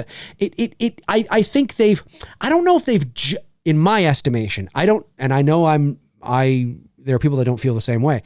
I don't feel they've necessarily jumped the shark, but I totally empathize with those who say that they did. It's like, wait a minute. If they haven't jumped the shark, they jumped the dolphin. Yeah, okay. Like they have jumped something which doesn't quite make sense. I don't believe the supernatural element that Carpenter was talking about was meant to be something that puts Michael as invincible, right? Like Jason or Freddy. Freddy is literally supernatural, 100%. Right. He's a dream demon, right? You know, now I know they can come up with ways to kill him, but Michael is more of the presence of what we fear at night. Is someone there looking at us? Right, of course. Maybe we think we see something, and then we turn around and look again, and it's gone. it's that type of supernatural vibe is what he created in that first film, which is why it's always regarded as the best in the franchise. And I will say we've caught glimpses of it in other movies. You know, there's definitely moments with the Dick in Halloween 2. Yes, yeah. And there's moments in Halloween 4 where, you know, you have a little bit of that going on as well too. And then obviously there are certain moments with James Jude Courtney in the 20. I will say this, I am appreciating the 2018 more, you know, which is, remember I said what I wanted Kills to do, make me appreciate the 2018 film. It's certainly doing that. Yeah. So there's moments with James Jude Courtney in these two, and even in what's his name, the guy who played him in the flashback sequence, which Aaron Armstrong. Yeah, I'm now heavily convinced they missed a huge opportunity, because I think I would have much preferred a 90-minute movie set still in 78. Everything about those flashback sequences is so good. I like the idea that I've said to you on a few occasions that you can easily just do it as the events that were transpiring between the moment he was shot to him leading up to the hospital. You know, and you could totally make a 90-minute, because the more that I've watched that in Kills and have seen, the more I wish I could be spending more time in that world, because anytime they leave it, I'm like, all right, I'm back here in 20, that year, 2018, because it's the same night.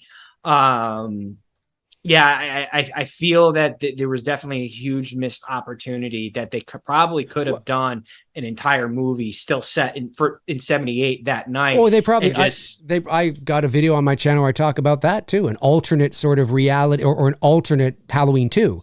Or it doesn't even have to be. You can still keep 1 and 2 together. It's the events leading up to Michael getting, like I said, the last shot of the movie can be, you have this epic shot of Michael standing outside Haddonfield Memorial Hospital as the theme is playing, and you cut the black because we all know what's about to transpire. Yeah. No, so for sure. But there will always be this debate from Halloween fans, and it tickles me because it's like, no, he's literally all supernatural. It's like, well, but I don't think the character is quite presented that way. And I think some fans think that when you divide it up, you're somehow diminishing the mystique of the character. What do you mean? Well, how come he can do this? How come he can do that? I always hear that. Well, what about this? And how come he can drive? And it's like, well, guys, when I, you know, the reason why it works is because there's so much we don't know about why he is what he is. He's not Freddy. He's not Jason. He's not a zombie. He's literally a human being, but there's something eerie about him. There's this, how did he do that? How did he get from here to there? How did he survive that? How the fuck did he survive that? And we're not supposed to know. And that's the trick, right? That's the idea. It's the not knowing. We know why Freddy's the way he is. We know why Jason's the way he is. We know why Chucky's the way he is. We know why the multiple ghost faces do the things they do. We know all the origins and the backstories of everybody else. We don't know Michael Myers. And that's why it works. It's that mystique and eeriness and unknown of this supernatural. How can he that? It's almost like watching like a David Blaine or a, Chris Angel, in the sense of like mind freak. But it's true, right? Like and again, it's not identical, but there's that trick there. It's like, how is that? How the fuck is, it's this illusion. And that's what makes it work. That's what makes Michael work. If we knew the why, I can tell you this, and you can fight me on it all you want, but if we knew the why, it might make some people go, oh, that's so cool. But it's going to make others go, what the fuck? A la Halloween 6. Once you explain it, once you explain everything and you give reasons, it's over. It's over. It's over. It's over. It's over. Let's jump over to the chat room and see what you guys are saying. Well, can I make the special announcement for the what we're going to do for Halloween Ends? I don't even remember what we're doing. What are we doing? It's the first time we've ever done this, man. This is going to be a fun night for us when we do that. We're going to do When how because I have subscribed to Peacock again, and Halloween Ends will be released simultaneously in theaters on Peacock. Yes. Dave and I are going to do, because I'm going to give Dave the hookup so he can get access to my Peacock. Yes. Well, at least it's not cockpea. I'm 40. I'm 43 with the mind of a 13-year-old. At least it's not cockpea. Yeah, right. That'd be awful. I thought it would be a cool and a fun idea, because Dave and I have not done this before.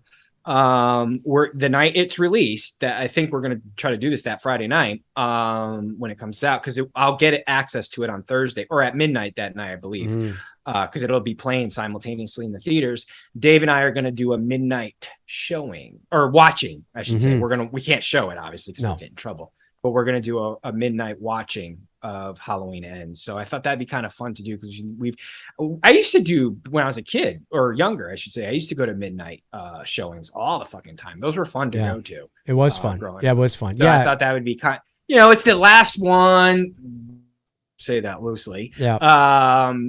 And just because Peacock is releasing, and I'm excited because now I don't have to go to the theaters to watch it. Yeah. I can watch it in the comfort of my home. And we'll keep you posted. Like that's the plan right now. Hopefully our schedules will allow it. And I'm making sure that I'm not booking anything so that we can do that. Cause that will be fun to do. It'll be fun. It'll be fun. Yeah. It'll be fun for sure. That's the Thursday night.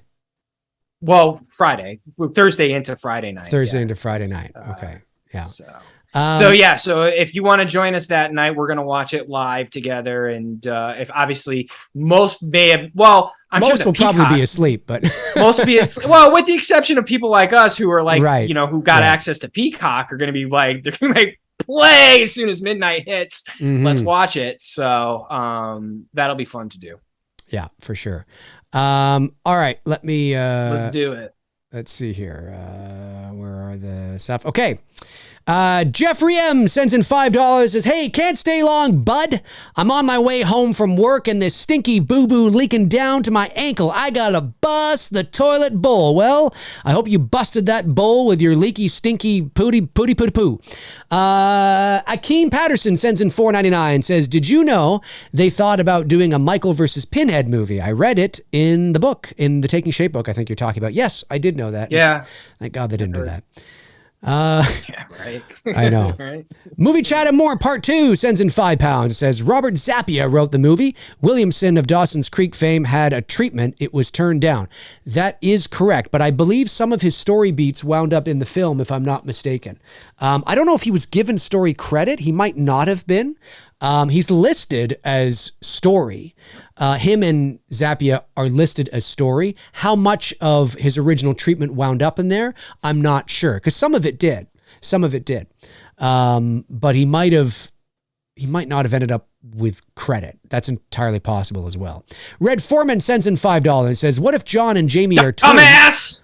What if John and Jamie are twins and Laurie pulled the Sophie's Choice and chose John over Jamie?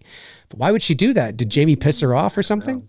Was it The Good Son with Macaulay Culkin? And you know what's funny? That's a good movie.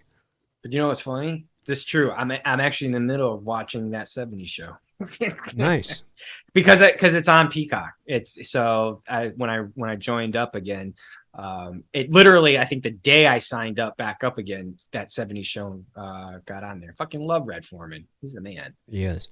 Movie Chat and More Part 2, another £5, says, "It's funny how people debate who is Jamie's father.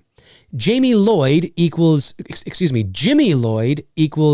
H2. Well, do we know his last name is Lloyd? We know his name's Jimmy. I don't even think we know his last name. Although somebody's probably going to pull in the novel, it says Jimmy Lloyd equals H2. Jimmy Lloyd. No, Dave McRae. And Lindsay from Halloween 4. I am Jamie's father. Yeah. And Lindsay from H4 being Lindsay Wallace makes perfect sense. Okay, so I mean, if you want to think I don't care who the daddy is. Yeah, I don't think it. Sure, it's Jimmy. Look, sure, but see, I think we'll fans, we'll let Murray figure out who. I think fans draw that conclusion because it's I mean, as far as I know, Jimmy was dead. But in the TV version, he sits up in the back seat and it's actually Jimmy! Yes, I know that, but the TV version's not canon. And neither is the novel. So I would say that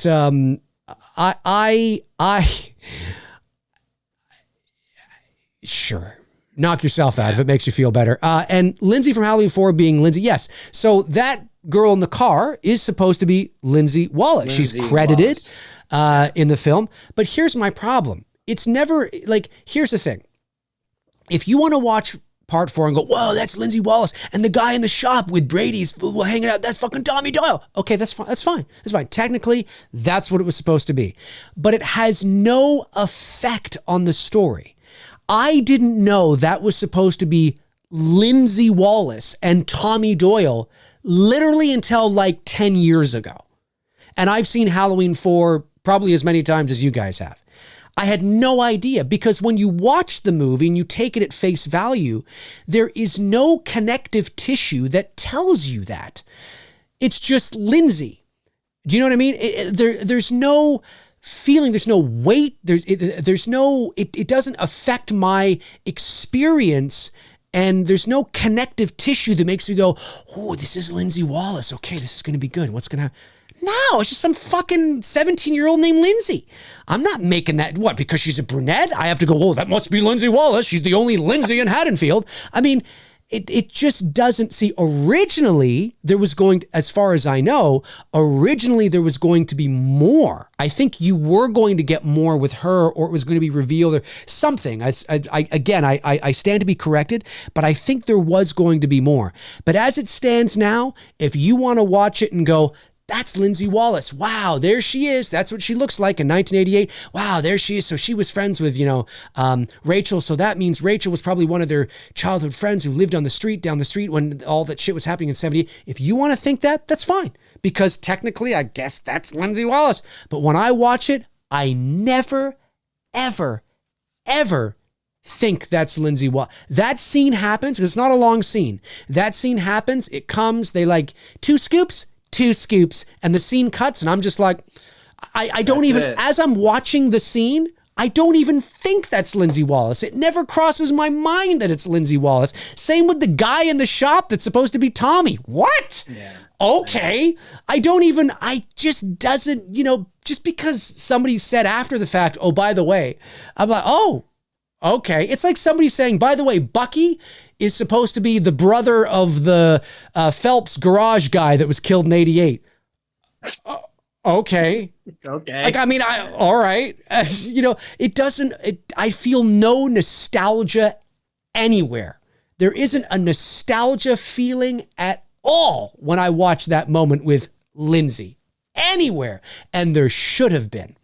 So that's all I have to say about that. That's true. All right. But that's my opinion. Your opinion. You're not entitled to have an opinion. Dave. You're entitled to be wrong. Didn't you know that? No. Didn't you know that? Listen, that's my opinion, and everybody else is entitled to be wrong. I'm just saying. I'm just saying. No. Javid Bensko. He's going to get a long email from somebody probably tonight. Sends in $5. Says, good quality, guys. I can hear you while I'm cooking in the kitchen. Nice. What are you cooking, man? Gary sends in $2, says, can Frank and I be your best man at your wedding, Dave? Well, I'm not getting married, said the W word. If I was, the fee to be my best man is $5 million. And then you're in.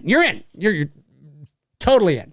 $5 million. That's just to sit down and have a conversation. That's it. That's just the the fee to get in the room. You know what I mean? Hey man, got to make money.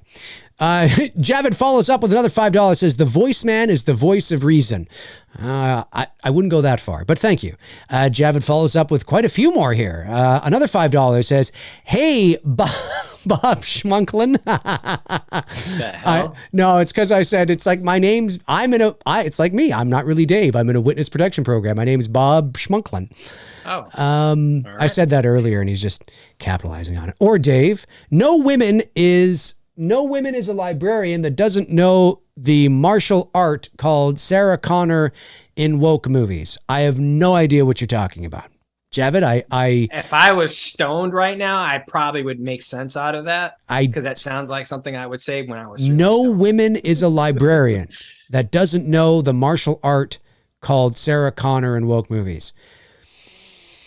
I mean, I think you're saying that no woman who is a librarian doesn't know martial arts. Well, Something maybe like that could be true. Javid says sends in $2. Says, "What's your favorite H2O brand?" Guessing Fiji. H2O brand. Oh, H2O water, like whatever's on sale. I don't have a favorite. What am I drinking right now? We have Aquafina, Deer Park. I'm drinking spring water. I don't know. I think that's the only two that I usually buy is Aquafina and Deer Park. Yeah. Because we it's either that or the store Publix brand, which is our grocery store. And true. Yeah. True. Dasani water. I hate Dasani water. It's got this bitter tinge to it. We don't have Dasani, or maybe we do, but you I just do. Don't get you it. do in the States. You do. Yeah. No, I mean, there's there's regionals. Like, for example. Oh yeah, I don't know if you do in Georgia. I'm not sure. Up in the Northeast, they have Poland spring water, but they don't have Poland spring water down here. Gotcha. All right, Javid sends another $2, says, "Stay thirsty, my friends." You as well, Javid. Jonathan Clancy sends in €5 and says, "Just want to give you two respect. That's all." Well, thank you very much, buddy. Appreciate that. And then Javid sends another $2, says, "I just want Michael versus Freddy and Michael versus Jason more." Sure, why not? Sure, why not, man? If that's what you want, you are allowed to have that. Let me see here. Okay, 1 second. Trying to get all of them here. Whew, lots came in. Okay, let me see. Hang on, I gotta refresh this. Make sure I'm not gonna miss any. Blah blah blah. Gary Nugent? No, not. Ted Nugent? No. It's not Nugent. It's is it the toilet guy? I'm not sure. Anyway, no, it's my apologies. Gary sends in $5. Says, "Michael Myers creator Danny McBride Michael Myers creator. I wouldn't go that far. Danny McBride stated Halloween Ends may not be the final installment in the long-running horror franchise. It won't be. But I would be very surprised if it's not the final. You see, folks, I think there's people need to understand, again, anything's possible, okay? But do I believe that this movie is going to end in a way that tells you there's going to be no more to this particular story? Yes, I do. That doesn't mean it's going to be the last Halloween movie ever. I mean, 5 years from now, they could make another one. They could reboot it. They could remake it. They could do a direct sequel to Halloween 4. I mean, they do a series on Netflix or Amazon. Of course, the franchise in and of itself and Michael Myers will live on in some sort of capacity. But do I truly believe that we're going to get another sequel and a few more films that are connected to Halloween Ends and Jamie Lee Curtis is going to come back and Allison's coming back? And no, I don't. I think this is going to be the end of this. I mean, barring any sort of incredible box office showing, which I don't think this is going to make, $300 million at the box office. But if it does, well, maybe then you get into the writer's room and you go, the only way that how do we do this? But it all depends on what happens at the very end. If Michael is dead, like dead, like let's say his body explodes.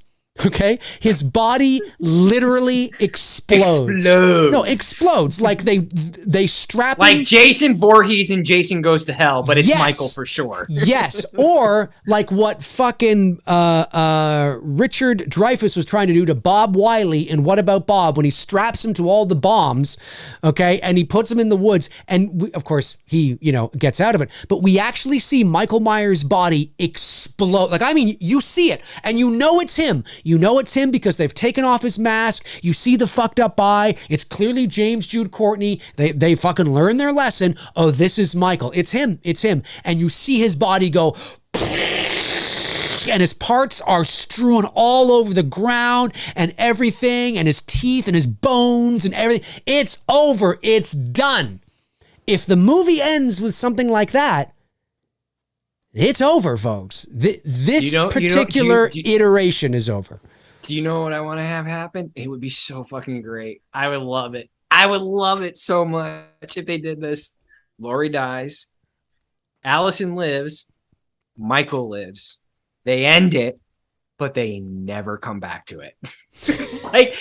like troll the shit out of Halloween fans. You just never come back. That's it. That'd be Laurie dies. Michael lives, but you keep the character Allison alive so that fans can sit there and be making videos on YouTube for the next decade.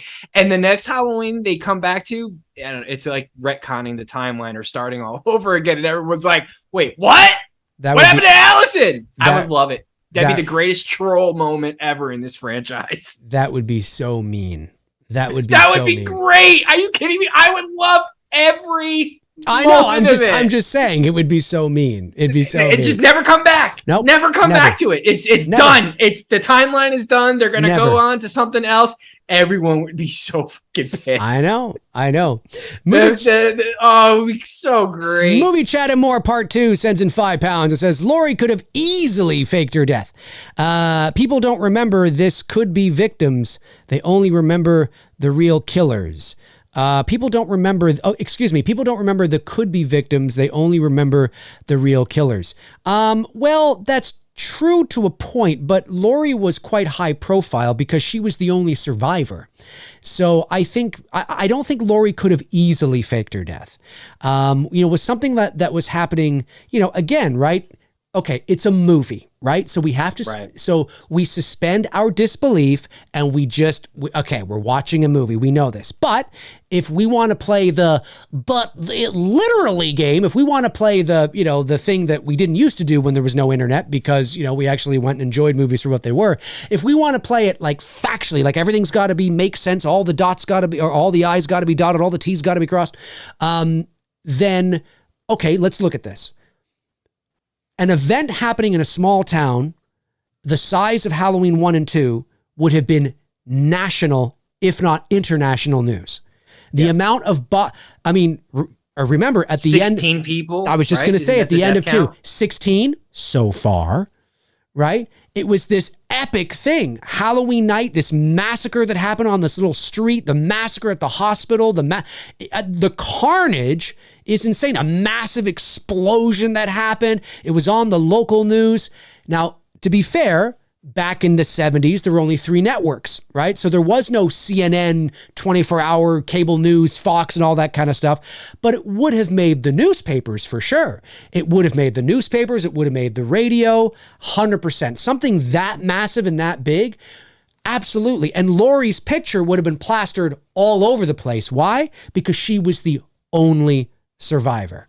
It is, and again, maybe not, but it is a high probability that would have been the case. So I don't think it would have necessarily been easy for her to escape. I still think that if you were going to escape, when people try to run away, and people have done it, successfully, they either move to another country. They don't just move to another state. They move to another country. They lay low for a while. They get pretty unassuming jobs and live pretty unassuming lives, depending on how fearful they are for the past. Do you know what I mean? So it all depends. But I get what you're saying, but not necessarily.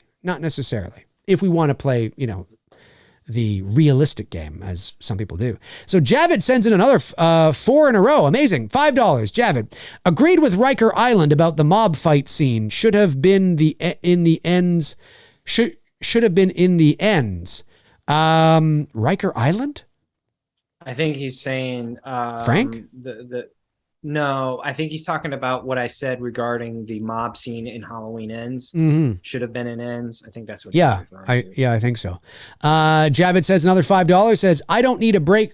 I don't need a break from Halloween. I just need better Halloween movies. Well, that's sort of a dichotomy, isn't it? Or not a dichotomy. Well, it can be, depending on how you're feeling about it. That's sort of the problem, is it, with slasher movies, is that the more you make, it's inevitable that the shittier they're going to become. Not because I think that they don't care anymore, although sometimes that happens. But it's just because, especially with a character like Michael, like really at the end of the day, a slasher movie is somebody slashing people. That's what it is. And you know, in order for it to continue making those kinds of movies, that's why you see weird and unusual story beats, story points, plot points seep into long-running horror slasher franchises from the 80s, because they're trying to figure out how to keep it fresh and interesting. Because really, at the end of the day, if they didn't do that, they'd just be making the same movie over and over and over and over and over again. And even that would wear thin on an audience. So that's kind of the problem. Though, I will say this, if you haven't seen it, I cannot recommend it enough because I thoroughly enjoyed it. I liked X. I really liked Pearl. I really enjoyed Pearl. And it definitely has a slasher vibe to it without spoiling it. And I think the approach that they did with it, I think people will appreciate it from the slasher side of it. I think so too. Did you see it? I haven't seen Pearl. I saw X. I thought it was all right.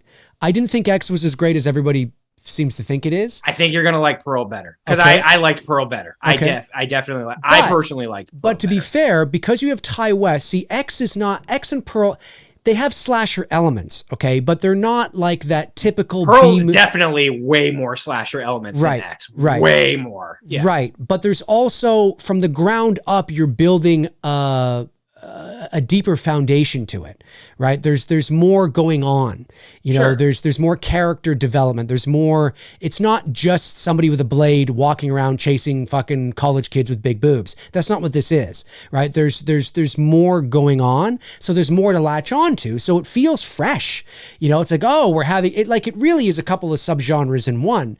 You know what I mean? So it feels kind of fresh and interesting. But even something like what Ty West is doing with X, Pearl, and soon Maxine, even that you can't do forever. Like you're going to run out. Like eventually it's gonna be like, okay, how long can we go on here? So kind of like The Conjuring when they got to the third one, yeah, we're done. There's only so much you can do. And as soon as Hollywood knows it's not making any money, they don't give a fuck what you think. And I hate to say it, they'll care. Drop you like they will drop it. French. Netflix will cancel that show like it's nobody's business if it's not being watched. They could not care less if story beats, plot points, and character arcs are not resolved. It's messy. I hate it because it feels unfinished. It feels messy and tacky and unprofessional, and it just feels icky when you start something that's really good and then nobody watches it and then you just leave it. It's like, happens all the time. They don't care. They don't care. Now, that doesn't mean that a big, huge rallying cry from fans or whatever can't maybe ignite a final season. It has happened, not often, but it's not unprecedented. But at the end of the day, far more shows get canceled and movies and series get dumped the second it doesn't make money because it's a business. And again, I'm not saying anything you guys don't know, but it's good to always remember that. It's like they're not, I mean, yeah, you know, so if you want there to be a lot more Halloween in this timeline with James Hugh Courtney as Myers, then you better go see Halloween Ends 55 times in the theater. I'm telling you right now. And all of you better go see it. Spell out $1,000, you know, all of you, because that's really what it's going to be. It's not going to be a critic rating. It's not going to be a fucking, you know, fan rating. It's going to be box office. If the movie does really well, then they'll continue to make them. But why it's called show business. Yeah. But having said that, I still think this is the end of this incarnation, of this iteration of Michael connected to the 78 film. I think this is it. And any future installments of Halloween and Michael will be either a remake, a retelling, a reimagining, or a sequel to some other film in the franchise. I don't think it's going to be this story. Yeah. But we'll see. That's why I try to appreciate it as much as you can, because you don't know when we're going to get another one. You know, look, say what we want about the ones that Dave and I have been old enough to see in theaters, going back to Curse. You know, we've been fortunate enough to get what? 1, 2, 3, 4, 5, 6, 7, 8. 8. So we're going to have 8, you know, so look, I mean, 8 of the, well, and we could have seen, you know, 5 and 4 if somebody had taken us. Sure. Yeah. No, I agree. But, but we still would have been too young. We would have been not old enough to at least to appreciate it. That's what I mean. So, you know, good, bad, and different, you know, whatever ends does, try to appreciate it as much as you can, because like Dave said, we don't know what the next step is going to be. I fully believe that, you know, I have a goal to live to 125. I fully expect to see at least 20 more Halloween movies. Yeah, that's me too. You know, it's, you know, so, we can nitpick all the things that we don't like about it. And certainly with Halloween Kills, there's a lot there that you can definitely be like, really, this is the best we can come up with. But there's also good. I like the kills in Halloween Kills. I love the flashback sequences, for sure. There's great moments with Andy Mystique, whatever how I pronounce she last. Allison. I'm just gonna call her Allison. She's been the highlight of this run so far, for sure. She's right there with Rachel, kind of neck and neck with one another. So I'm hoping it, like I said, even this is going back last year with when we talked about the final, I hope that we see that arc come to a really strong conclusion. I will be very pissed off if they kill her off. I will be, that will be no. Because they've really been building her character to this moment to sort of be the last one standing. You know, so you know, and as I said earlier tonight, and I've mentioned it several times, I was not a big fan of Halloween 2018 when it first came out. I enjoy it a lot more now because of Halloween Kills. You know what I mean? And I don't dislike that movie as much as I did when I first saw it. Right. So, you know, we're a few weeks away. So not long, about a month, less than a month. You know, it's unfortunate, but we can get caught up, and I see it. You know, I'll drop into some videos here and there, and mostly I'll just go into the chat room, and man, it's just like people are so like angry. You know, you could see it in just the way they're writing up their comment and stuff, and I'm just like, what? No, wait. People on the internet angry? No. Yeah, I know, right? On. It's just like, do you ever enjoy anything? You know what I mean? Like, do you ever like look? I mean, yeah, there's a lot of bad, but there is some good. So I try not to focus on all the bad.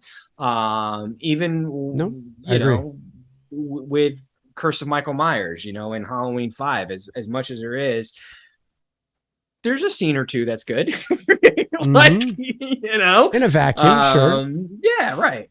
H2O, I can get into watching H2O, but usually with H2O, I have to watch the first two to watch H2O. And it's so rare that I do that, because normally if I'm watching the first two, I'm watching 4. You know, gotcha. It's like it's hard for me not to go to 4 and whatnot. But anyways, not to get off here on topic. My main point was enjoy it. Just try to enjoy it as much as you can. Try not to go into it like with because there's all these videos out there. I'm expecting this.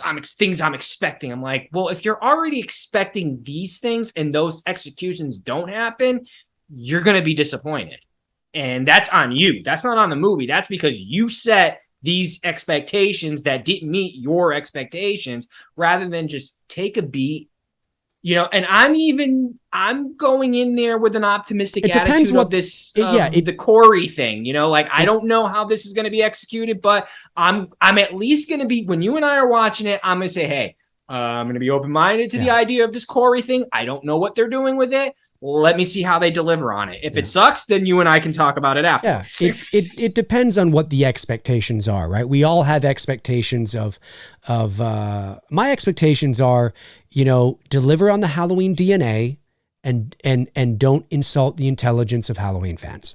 That's really what it is. I'm open to what they're presenting. I'm a wait and see kind of guy. It's not, if they do what it looks like they're going to do, and it does look like they're going to do it, it's not a direction I would have instinctually thought to go. So that's not what I would have done. But that in and of itself doesn't necessarily mean I'm going to hate the movie. I could really love it because it is more dialed back. It is more nuanced and, more about mood and atmosphere. Who knows? I have no idea. I haven't seen the movie yet. There's certain expectations that you just naturally have, but try not to be rigid with them. Yeah, for sure. I agree with that. Let me see. I know there's more. There's lots more. Yeah, I'm trying to. Yeah, I know. Halloween. Javid also says, I agree with Anthony Michael Hall. I mean, Anthony Michael Myers. I meant Anthony Michael Picks. About the mob scene needs to be there and ends. You just said that. Yeah. Okay, we got that. Another $2 says, agree with Dave. We need spooky approach to Michael. Agreed. David Coe sends in $4.99 and says, Dave, IMB 2, it's me, Billy 2. We'll start with 2 characters in an interesting situation. Might be a good time to drop, this is an effing shit show. Love the show, guys. Like now?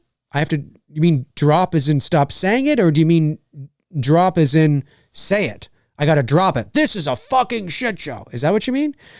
I have no idea what you're talking about. But yes, it's me, Billy, too. For those of you that may not know, we did announce that we've moved into development on chapter 2 of It's Me, Billy, which will bring the story to the opening to a close. Scene is going to be 2 females in a very curious position. Dave's doing that one for me. Right. No, we last left off at Sam and what looks like Jess Bradford in the basement of that house. So obviously a lot of questions will have to be answered and what is it going to, it's all going to make sense. All the arcs are going to come to a head in this epic conclusion. So hopefully we'll be able to launch the Indiegogo campaign. Well, we are going to be able to launch the Indiegogo campaign next year. Don't know when yet, because we are still writing the first draft of the screenplay. But it's very exciting. We are looking forward to delivering on the same level of professionalism and production value and quality and to help complete the story. Because right now it's kind of like, that's it. Because It's Me, Billy, for those of you that may not know, is the first half of a 2-part story. But we would have had to have asked for $130,000 if we wanted to do it all in one shot. And we didn't think we were going to make that or raise that. And we were right. We didn't. So that's why we did the first half. And now we're going to do the second half. But we won't be able to do it without you guys. We're going to have to do it again. I don't know how much yet we're going to need to raise because we don't even 10 million. 10 million. I tell you, if I had $10 million, I'd be making 10 movies. We don't have the script yet, so I don't know what the budget breakdown will be. But we're going to be counting on all you again to help bring this sequel to life and help complete the story of Black Christmas. So it's going to be fun. As long as I get my girl on girl action, I'm all good. Girl on girl. Well, you're going to be very disappointed. It's not that kind of movie. Gary follows up again with another $5 and says, why don't you make a film like Blair Witch or Paranormal Activity on a low budget and then get a studio to back it after? Start Indiegogo. Easier said than done, Gary. Easier said than done. Number one is, for me, why don't I do that? Well, found footage is a tricky subgenre because it's got a stigma around it. I think it is largely an underutilized sort of subgenre of horror, but it's also saturated. And it's just not something that I'm particularly interested in doing. And just because you raise money and you shoot and you have, an original film off of Indiegogo, that doesn't mean that studios are going to come knocking. I mean, this is one of the most competitive industries and businesses in the world. And there's a lot of people that can do what you do and a lot of people that can do it well. So just because you raise money on Indiegogo and you shoot a movie that's really good, that doesn't necessarily mean that somebody's going to want to distribute it. There's a lot of variables and factors that come into place. But and how many found footage movies are you could probably rank the 5 that are really good on one hand. Sure, you know what I mean? For sure. So it's tough to deliver and nail it right on a found footage. It's not as easy as you think it is. No, it's not. It's like saying, hey, let me just do this and boom. And for the record, I made this announcement as well on the stream I did a couple of weeks ago. It's Me, Billy will be the last fan film that I do that I make, because obviously, you know, as a filmmaker, you don't want to live in the world of fan films for the rest of your life. Fan films are great, especially when you're doing it at the level that we're doing it at, because they're really only fan films in name only. I mean, we're making real indie shorts here. They're great because you get to play in a sandbox that is fun for you, and you get to create, and it's already got a built-in fan base and therefore already a built-in interest, and it's easier, not easy, but easier, with a little sort of quote around it, to raise awareness and money because it's already got awareness out there because of the IP. But you don't want to live in the world. I mean, you don't want to just make fan films your whole life. You want to make original content that you can, you know, have out there, make money off of, sell it for distribution, get it on a streaming service, maybe, hopefully, right. Who knows, right? So It's Me, Billy, we want to complete because it's going to pad our portfolio. It's going to be another short narrative piece of professional quality that we can have in our portfolio, and it completes the story. And that's really good too. But Bruce and I have a original piece that we've been working on for quite some time that is a horror film, not a slasher film, but a horror film. But it's a feature-length film that in its current state, and there's a treatment, in its current state, it's probably like a couple $1 million film. So it's not necessarily something that you can raise on Indiegogo, at least not the full thing. I mean, maybe you might be able to raise, I don't know, craft services or something off Indiegogo. I have no idea. But certainly that's something that we would have to seek funding likely from elsewhere in its current state. I mean, maybe we have to go through it and take out certain things or, whatever, but we're very excited about it. It's a really cool project and a really eerie, well, you guys know me, a very eerie, creepy, story. And that's something that we would love to move in the direction of after we complete Billy 2. And Billy 2 will only help us to move in that direction. So I don't see a found footage movie in my sights anytime soon, unless somebody, had like a $500,000 budget and wanted me to direct. Well, maybe, but on my own right now, it's not necessarily something that I would seek out to pursue. Don't worry, bro. I got your back. I'm going to do a found footage girl on girl movie. There you go. You should do it. You do it then. Totally do it. You should totally do it. Nowadays, that'll be easy. There you go. Sweet tea. The tea is sweet tonight. Sends in $10. Says, for the channel, my friends, be safe too. P.S. I just hope Halloween Ends is good. We hope as well. Wait, don't move on. Okay, I hope she doesn't get mad. She's been a really good supporter of Dave and I, Sweet Tea, going back to when we first started doing the show. She's a great supporter of mine on the content that I do, whether it's my photography, my DJ mixes, my real estate stuff. We're connected with each other on Facebook. Brooke as well, too. Brooke, who's another person on here. I've said if I could have 100 of them following me on social media, I would be very happy because they support the shit that you and I do. They're there. You know what I mean? They're not just like looky-loos and staring at my Instagram stories. Like, it baffles me sometimes. I'll get like 150 people popping up on my Instagram stories, but I can't even get 50 of them to like a photo that I captured. But you're following me. What the fuck? But anyways, the reason why I'm wanted to say something. Sweet Tea, her father passed away here recently. I never really, got a chance Sorry to hear anything. that. I didn't know that. Yeah, and I was sick during one of the weeks that we were off. I got hit really hard with like the flu, like the worst flu that I've had in a really long time. And in that run, her father had passed away, and it sucks. I'm sorry that you had to go through that. I hope you're not upset that I'm mentioning this right now. The reason why I'm mentioning it is because you've been such a great supporter for both the show that Dave and I do and all the content stuff that I do. That you definitely were in my prayers during that time, and I hope you and your family are doing better. And thanks for always doing what you do and supporting Dave and I's work. So yes, thank you. Appreciate that. And my condolences to you and your family. It's not easy to lose anybody. No. I mean, I've lost both my parents. I lost them 2.5 months apart over a decade ago, and it was awful. It was awful. Just make sure you surround yourself with the right people that can give you the emotional support that you need. Well Jeffrey M sends in $2. I'm going to read it like this because you sent it in. And so I said, do you know anyone over 600 pounds? Well, now you do. Hey man, I love it. I love it. You keep sending them in. I'll keep reading them.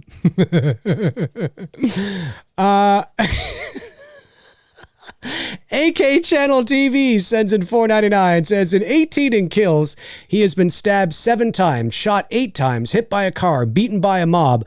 What injury was too much for him to seem human? Oh, I see what you're saying. Probably being shot. I would say, because bullets. I mean, if you're shot, he was shot point blank range in kills. Oh yeah, like right in the chest. Really, right there. So yeah. I would say probably that. I mean, anytime you bring out the gun, I mean that's being stabbed and being hit by a car. And I'm not saying people haven't died from those things. They have, but I think there's a higher probability that you'll survive than the gunshots. I love how we all break this down so literal though. Like it's just a movie. But he was so sound like Bill Cosby there. No, you're right. Even I get guilty of that. Like I said, watching Halloween Kills again over the weekend, I'm watching that mob scene again, and I'm like, there's no way he would survive this. But then it's like you just said, you got to take it for what it is. It's a movie. You've got to suspend your disbelief that you're watching a movie. This isn't real. And I think when you put your mindset there with it, you can at least somewhat appreciate it, more so. There's only, I made this comment the other day, and I'll stand by it till the day I die. There's only one perfect movie out there. Oh, here it comes. What is this perfect movie? What's the perfect movie? Let's see here. What is this perfect movie? We're going to find out. All right. What is this perfect movie? I bought the 3, not 1, but 3 vinyl box set for Dazed and Confused. Dazed and Confused, in my opinion, it is the perfect movie, and I'm going to tell you why. 1, it's got the greatest fucking soundtrack. Like, if you love 70s rock music, like I love 70s rock music, it's just fucking great music. It's like 5 hours of just nonstop classic rock music. All right. Quotable lines. It's got tons of quotable. The older I get, they stay the same age. I love that. I love that line. It's Leonardo DiCaprio. And I'm just living. Liven. Live, or whatever he says there. But anyways, you got quotable lines, memorable characters, the greatest fucking cars, like the greatest, like between the Chevelles and the hot rods and the classic pickup trucks. But not only that, if you ever pay attention closely to the parking lot when they're coming out of school, they did a really good job of mixing it up, not just with 70s, muscle cars and trucks, but they had like some 50s and 60s cars in there too, because it was only, a couple decades removed. So you got a good story, fun characters, great fucking music, great fucking cars. It is the perfect fucking movie. Tony has spoken, ladies and gentlemen. Tony has spoken. But Tony, Javid sends another $5. Says, Anthony Michael Myers picks. Are you interested in fetal stem cell therapy? I don't have my glasses on. Therapy from M-Cell in Ukraine for anti-aging, so you'll live till 125. I love Javid. I think he sent this in before. I'm going to live to 125 because I'm just hitting them kettlebells every day. Listen, dude, you keep sending in money. You can ask whatever not ask whatever the hell you want, obviously, but because we can choose whatever the fuck we want to answer, regardless of whether you pay to ask something. If it's, obviously inappropriate, I don't care if you've paid or not. I'm not going to answer. Listen, but you ask some of the strangest questions, fire away. In my book, there is no such thing as anything too inappropriate. Well, but that's just me. There you go. DMO and sends in $4.99. I'm living LIVE or Howard, whatever the fuck he says. Will Lindsay play a big role in Ends? No, she better. I don't think so. I think she'll play. I think she'll play a role, but I don't think she's going to play a big role. She better not die. I'm going to have some problems if she dies. Yeah. Movie Chat and More Part 2 says Lance Guest was Jimmy Lloyd though. Well, but I know Lance Guest was Jimmy. But was that his name in Halloween 2? Jimmy Lloyd? Was that his name? And I just made the connections. I just knew it as Jimmy. I made the connections that he's the same dude in Jaws 4. He Not is. that long ago. I'm like, hey. He is. Because remember I was watching with my why, I don't know, they chose this, but my nephews chose Jaws 3 and Jaws 4 when we were watching those movies that night. I'm like, all right, fine. And it was when I'm watching it and I'm like, motherfucker, this dude looks familiar. Like, he looks real familiar. So then I go to, of course, pull up the cast Jaws 4 and I click on his name and I'm like, motherfucker! And they're like, sorry. Because they're kids. I'm swearing in front of my nieces and nephews. And and I'm like, damn, that's the dude from Halloween 2. That's it. Son of a bitch. That's it. Yeah. Frank Riker sends in a very generous super chat of $20. Frank the Tank Riker, co-host of the Slaughtered Lamb Movie Podcast.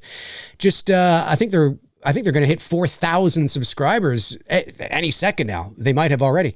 I'm sorry, I can't be more optimistic, but we've got a long road ahead of us. It's like having sex, a painstaking and arduous task that seems to go on and on forever. And just when you think things are going your way, nothing happens. Frank, what are you talking about? I'm totally confused. Is he talking about the Halloween? I thought it was going somewhere, and then I don't know where the ending was going. Frank. Then again, that's what she said. Maybe I think Frank's talking about Halloween Ends. He's trying to be optimistic, but we have a long road ahead of us. I don't know. It's like having sex. I think there's a punchline. I think there's a punchline missing there. You know what I mean? Usually Frank hits us with the punchline. So I was waiting for the punchline and I didn't get the punchline. Frank, I'm confused and I feel silly being confused because I feel like it's totally obvious. But are you dazed and confused? Ooh, Tony Michael. We need to watch that one night. We need to do a live watch of Dazed. I know. That'd be fun. Movie get high. Oh no, you don't smoke. I was just saying get high as fuck, but you don't smoke. I don't. Movie Chat and More Part 2 says, Tony, are you a fan of Afro Man from the year 2000? Is that a movie? Is that a movie? I was gonna clean my room before I got high. Oh, that song? Is that the song you're talking about? Yeah, that's the song he's talking about. I was gonna get up and find a I remember that song. Listen, as a guy that doesn't smoke pot, I will say that fucking song is dope. We played. I really like that song. I was in college when that song came out. I was working for the radio station when that song came out, and we played the shit out of that song. Oh, it was huge. It was huge. Huge song. All right, I think I've got all the super chats. Holy snap and crap. I think so. Yeah, I'm pretty sure. Oh, no, wait. DM Owens. No, I got that one. That was, will Lindsay play a big role in Halloween? We can take some regular ones since this is our first night back after 10 years. Yeah, let's do it. Pick one. Pick one, you son of a bitch. Frank, I've never seen Grumpy Old Men, but he said Dazed and Confused is no different than Grumpy Old Men. Oh, Frank just said it's from Naked Gun 2.5. Oh, Frank is so good. He knows those films so well and off by heart. I love those movies, but I didn't realize that was from I've never Naked Gun. Damn it. I've seen I'm not even confident if I've seen the first one. Oh, they're fucking hilarious, dude. You got to watch them. I know. They're fucking a great. lot of movies that I haven't watched. Have you seen Airplane? That I have seen. Fuck. Don't call me Shirley. Yeah. Shirley, you can't be serious. I am serious, and don't call me Shirley. Now that's a movie that would be fun to do. Well, it would, but that's a movie that is a lot. Talking about when she starts talking. I'm talking about a lot of stuff in that movie. I'm offended. Well, then be offended. Then what? Well, just be offended. Nothing happens to you when you're offended. You'll wake up tomorrow with both your legs. You'll be fine. Just be offended, and it's fine. Oh, stop it! Enough of this. Stop it. I've been doing this show with you now, we're about to start our 4th year, and I'm quite confident I offend someone at least every time we do this. So now I just whatever. Well, go have yourself a good. You can't. Go have yourself a good cry. Listen, we'll be back next week. I've had people literally. Now I've had people accuse me of being racist because I don't like Busta Rhymes or Barker in Halloween 18 and Kills and I didn't even get the reference when you said Barker. I didn't even know who you were. Till you said that, I wouldn't have never even known who. But this is because I know who you're talking about, but I didn't even know that was his name. This is the kind of shit that I sit back and I think, you are a child. If you are somebody that is going to accuse me of being racist because I dislike the character of Barker in the Halloween, series, you are a child. I do not have time for you. I literally do not have time. Please spare. It's so ridiculous. It's so. I can't even think. It's so insane. The word. It's insane. Get the fuck out. Get the fuck out. Get the fuck out of my bar. Just turn around and get the fuck out. Do you know what I think of the word when I hear the word racist nowadays? Do you honestly know what I think of? Anytime I hear it, I think of that scene in Princess Bride when Inigo Montoya says, "You keep using that word, but I don't think you know what that word means." Okay, because it's off. It is used so much nowadays, and I'm like, yeah, no, not quite. So yeah, I just don't have time for that shit anymore, and I'm just like, whatever. If you're gonna fucking get your panties in a wad, that's not my problem.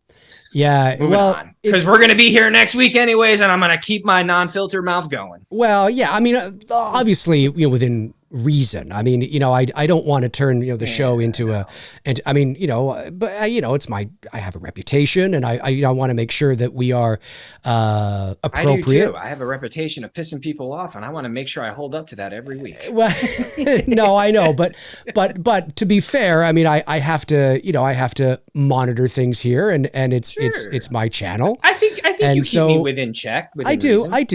You pull me in. I do. I pull you in. I pull you in. Come on back. I pull you in. Even though I want to go. I know you want to go. I know you want to go, but I pull you in. I think here's the thing is that I think context is really important. Now I don't think context should be used as an excuse to say whatever you want. I don't to say deliberate hurtful things and to be hurtful. I don't think that. I think that's not right. But I think intent and context does matter. And I think the removal of context and intent has been a very scary and unfortunate thing. It's unfortunate. But anyway, not to get off on that, but it does worry me, and that's what I mean by the fact that we live in a world now where I can say I dislike the character of Barker and somebody thinks just because he's black, that's why I don't like him. The fuck? That's literally the world we're going down here? That's really? Get the fuck out of here. I don't know. I'm 43 years old, man. I don't have fucking time for this shit. Get the fuck. That's ridiculous. Obviously I'm talking about the character. And have I ever done anything on this channel that would lead anybody to believe I'm that kind of a person? Get the fuck out of here. I said they're using the word, but they're using. They don't know what it means. It's just, exactly. But there's a lot of people that have no idea. They read headlines. They're a part of groupthink. They glom onto buzzwords, and they really don't know what it means, and they spread it around like wildfire until it has no meaning anymore. And then it's like, whoa, hang on a sec here, folks. You know, that has a very specific meaning, and if you just use it for everything, then it means nothing, and you're devaluing the shit when it really matters. And that's true. It sounds like a cliche because we've all said that, but it's true. It's really true. So it's like, get the fuck out of here, please. Enough of that nonsense. That's just silly. Let me see here. Danny H Vlog says, unless they branch off Halloween 4, forget, oh, there goes my fucking light. Forget 5, so 4, 6, H2O, and loosely Resurrection, and Jamie discovers she has a brother, which adds more family to the Myers bloodline, unless they branch off from H4. Forget 5. Okay, so 4, 6, H2O. Oh, referring to the H2, Kevin Williams. But here's the yes, yeah, but here's the problem with that, is that 5, as much as I think 5 is a dumpster fire, 5 is the movie that establishes the Man in Black. That's the movie that establishes Thorn and the Man in Black. So it would feel weird to suddenly have 6 the way it is and 4 the way it is. How do you go from 4 to 6? I'm not saying it can't be done, but off the top of my head, I'm thinking, how do you jump from 4 to 6 and not be this massive shock of continuity? Like, where did this guy come from? Where did this story, like, what is all this? Do you know what I mean? It feels very kind of strange. I think if you're going to get rid of 5, you got to get rid of 6. It's just the way it is. Yeah, because you can't. Yeah, you can't keep 6 with all the shit that's in there. No. It's almost hard to do that. Yeah. It's because then, like, why did Jamie Lloyd disappear for 5 years? You know what I mean? You got to, like, because really if you're doing that, the last we see Jamie Lloyd, she's standing on top of the stairs and Loomis is having a fucking shit fit. Yeah. And you're basically not even addressing that in 6. You know, of her attacking her stepmom.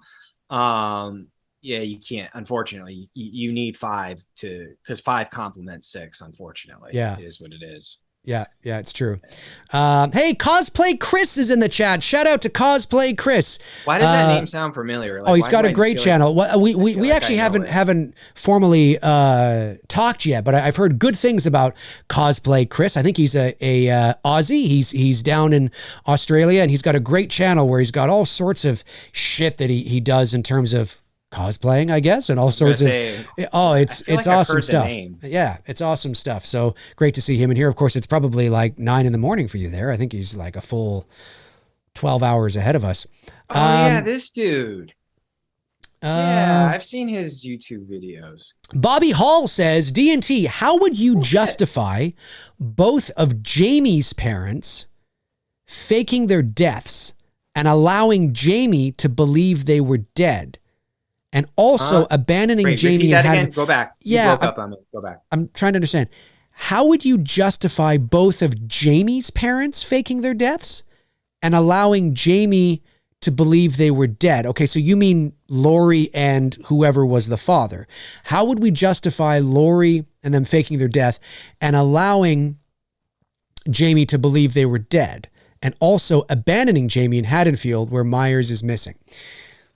Okay, I get it. So what would be the motive for Laurie to fake her death? Let's start there. What would be the motive for Laurie to fake her death and abandon her daughter? That's a big thing. That's a big thing. The simplest way to do it without overthinking it and making it too complicated is what we were talking about earlier, is that the events of the first 2 films, or the one night that she went through 10 years ago and learning that it's her brother, just kind of fucked her up in the head, where she just kind of said, look, I need to the Carruthers, you need to take her. You need to take her. Maybe she was Jamie. A bad mom. Maybe she was a real shitty maybe not mother. A bad mom or not a shitty mom. Well, but I don't mean like overly shitty, but like a withdrawn mom. Right, like not attentive, not there, emotionally withdrawn from Jamie because she's just, her brother tried to kill her. But see, here's the thing too, is that who's to say, like, you could play it this way. I know it might be a little cliche and we want to believe that Laurie is this virtuous, nurturing mom. Maybe she wasn't. Maybe there's a little bit of that 18 in her in this new H2O trilogy where she had Jamie. Maybe it wasn't planned. Like, we want to believe that after the events of part 2, Jamie goes Laurie goes off, marries, has a kid, and is living a happy life and then fakes her death. I don't think that's it at all. I mean, who's to say that Jamie was planned?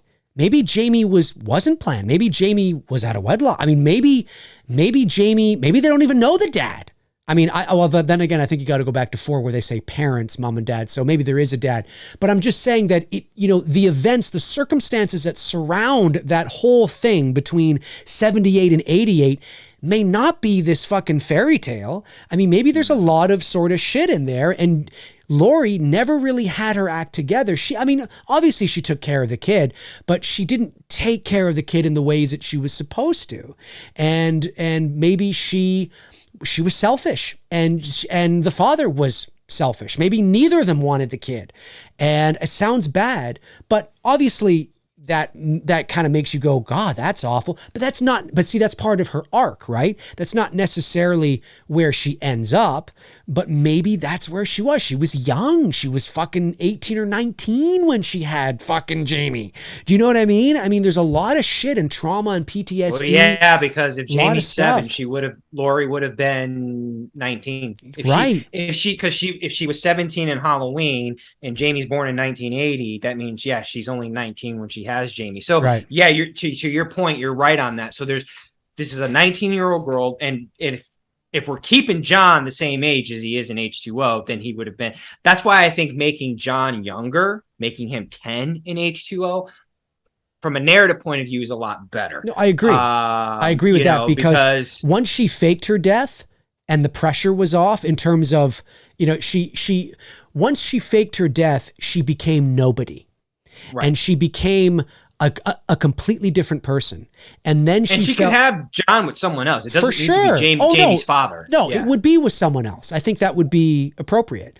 And because I don't think both of them went into hiding. I think she just did. I think they both agreed to fake their deaths. Maybe he had his own motives, whatever. Maybe John was an accidental pregnancy. She wasn't planning to get pregnant when she went into hiding. I was just saying that maybe Jamie was too. I was saying that and Karen was too. Well, no, but I was simply saying that are we really led to believe that at 19 years old, following this, that she had a planned pregnancy with a guy? Not necessarily. No. Not necessarily at all. So maybe Jamie was not planned, and that's all part of the whole thing. She's been through. Look at Laurie Strode's face in the back of the ambulance. The last time we've seen Laurie. The last time we saw Laurie, she is sitting there, practically catatonic, staring at the fucking wall, and then you hear bum, bum, bum, bum, bum, bum, bum. And still doesn't know it's her brother at this point. Correct. We never find out. She finds that out after the fact. Correct. We never actually see her discover that. So, I mean, and then the ambulance fucking rides off into the fog, and that's it. That is literally it. So why are we into the equation that she finds out it was her brother trying to kill her? Yeah, dude, she's going off on a bender and she's getting knocked the fuck up. Exactly. It's so, but I'm just saying there's so many ways that you could do it. I think she was out of her league. I think she was a bad mom, quote unquote, in the sense that she wasn't the mom she should have been. I don't mean she was like this abusive mother in terms of like she beat her kid or something. I don't mean that. I just mean that she was emotionally withdrawn, not connecting, not there. And she thought that this was the only way out of it. And she felt that Jamie would be better with a family that could give her those things. So in some sort of way, she was doing the right thing, but from a very sort of, experimental kind of approach. No. Well, look, I know we're saying things and we're teasing the character about, slutting around and shit, but look, you watch documentaries of women who have survived serial killers. It fucks them up. It fucks them especially up. Everything that Laurie went through in one night. So if you so now just picture that, you know what I mean? So it's not hard to say that she develops an alcohol problem and part of her emotional release, and I know that for a fact because again, you watch enough of these serial killer documentaries, it's a pretty common thread with women that sex is it's an outlet, it's a physical outlet, not an emotional outlet where they're connecting with them on the love emotional of what sex is, Right. but it's that physical outlet for them because they're so fucked from going through that traumatic experience. They've got to release this energy that's inside. No, I get it. So, I get. Look, yeah, that's you know what I mean? that's definitely an So angle. I just didn't want people to think that we were like, trying to, No, make I get Laurie it. seem like a whore. That's not the case. No. It's definitely an angle that you could take with the character, but the point I'm making is that again to Bobby's question is that how would we justify? Because I think some fans would like to think that why would she give Jamie up? Well, there's got to be a reason, right? There's got to be, and I think to soften it and not make Laurie look like a total bitch. I think you soften it and you justify it in a way. In her mind, she was thinking that by giving my daughter to this wonderful family who had both parents, an older sister, she's going to be in a much better loving environment than I could ever give her. And I think that then softens it, and then it doesn't make Laurie look like a complete bitch by faking her death and not telling her daughter, although still kind of a dick thing to do, but it's still, again, it softens it. So I think that's all the justification you need, and then you fill in those and John becomes an unplanned pregnancy because, again, Laurie's mindset is both of them could be unplanned. She's giving it up. Yeah. She's giving Jamie up for the reasons exactly you just described. And then as she's off in California, whatever she's doing, she meets an outlet. Unless it is planned.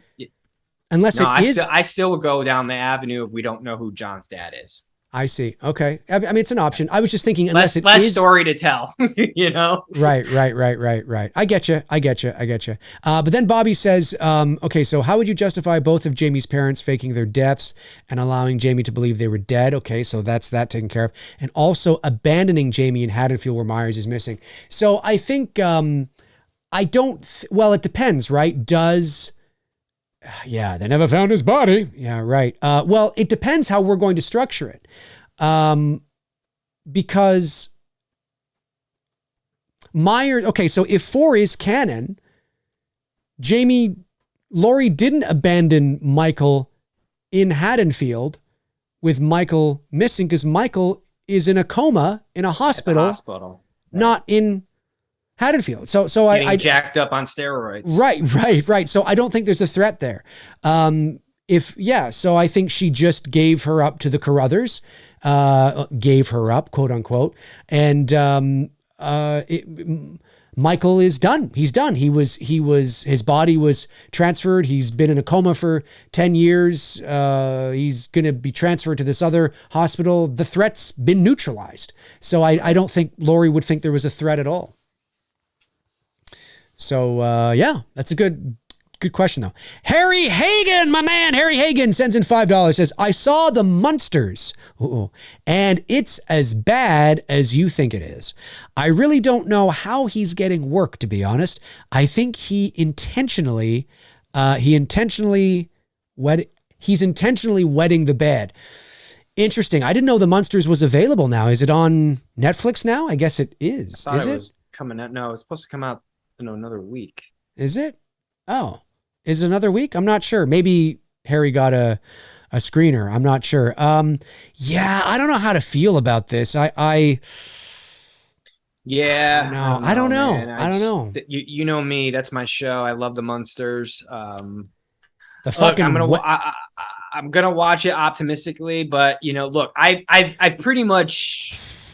My bar for Rob Zombie's Munster has always been down here. I did not have high expectations. The only thing I will say is that in what I've seen in the previews is that, first of all, when watching the Munsters, if there's a bit of campiness, if there's campy moments of campy comedy, you need to watch the original Munsters because that's the identity of the show. It was campy. It had campy comedy moments. And I have seen in certain trailers that he's brought that aesthetic look to the film. My thing is that, if you're going that far and you're bringing that same charm that the 60s television show have, one, should have done it in black and white.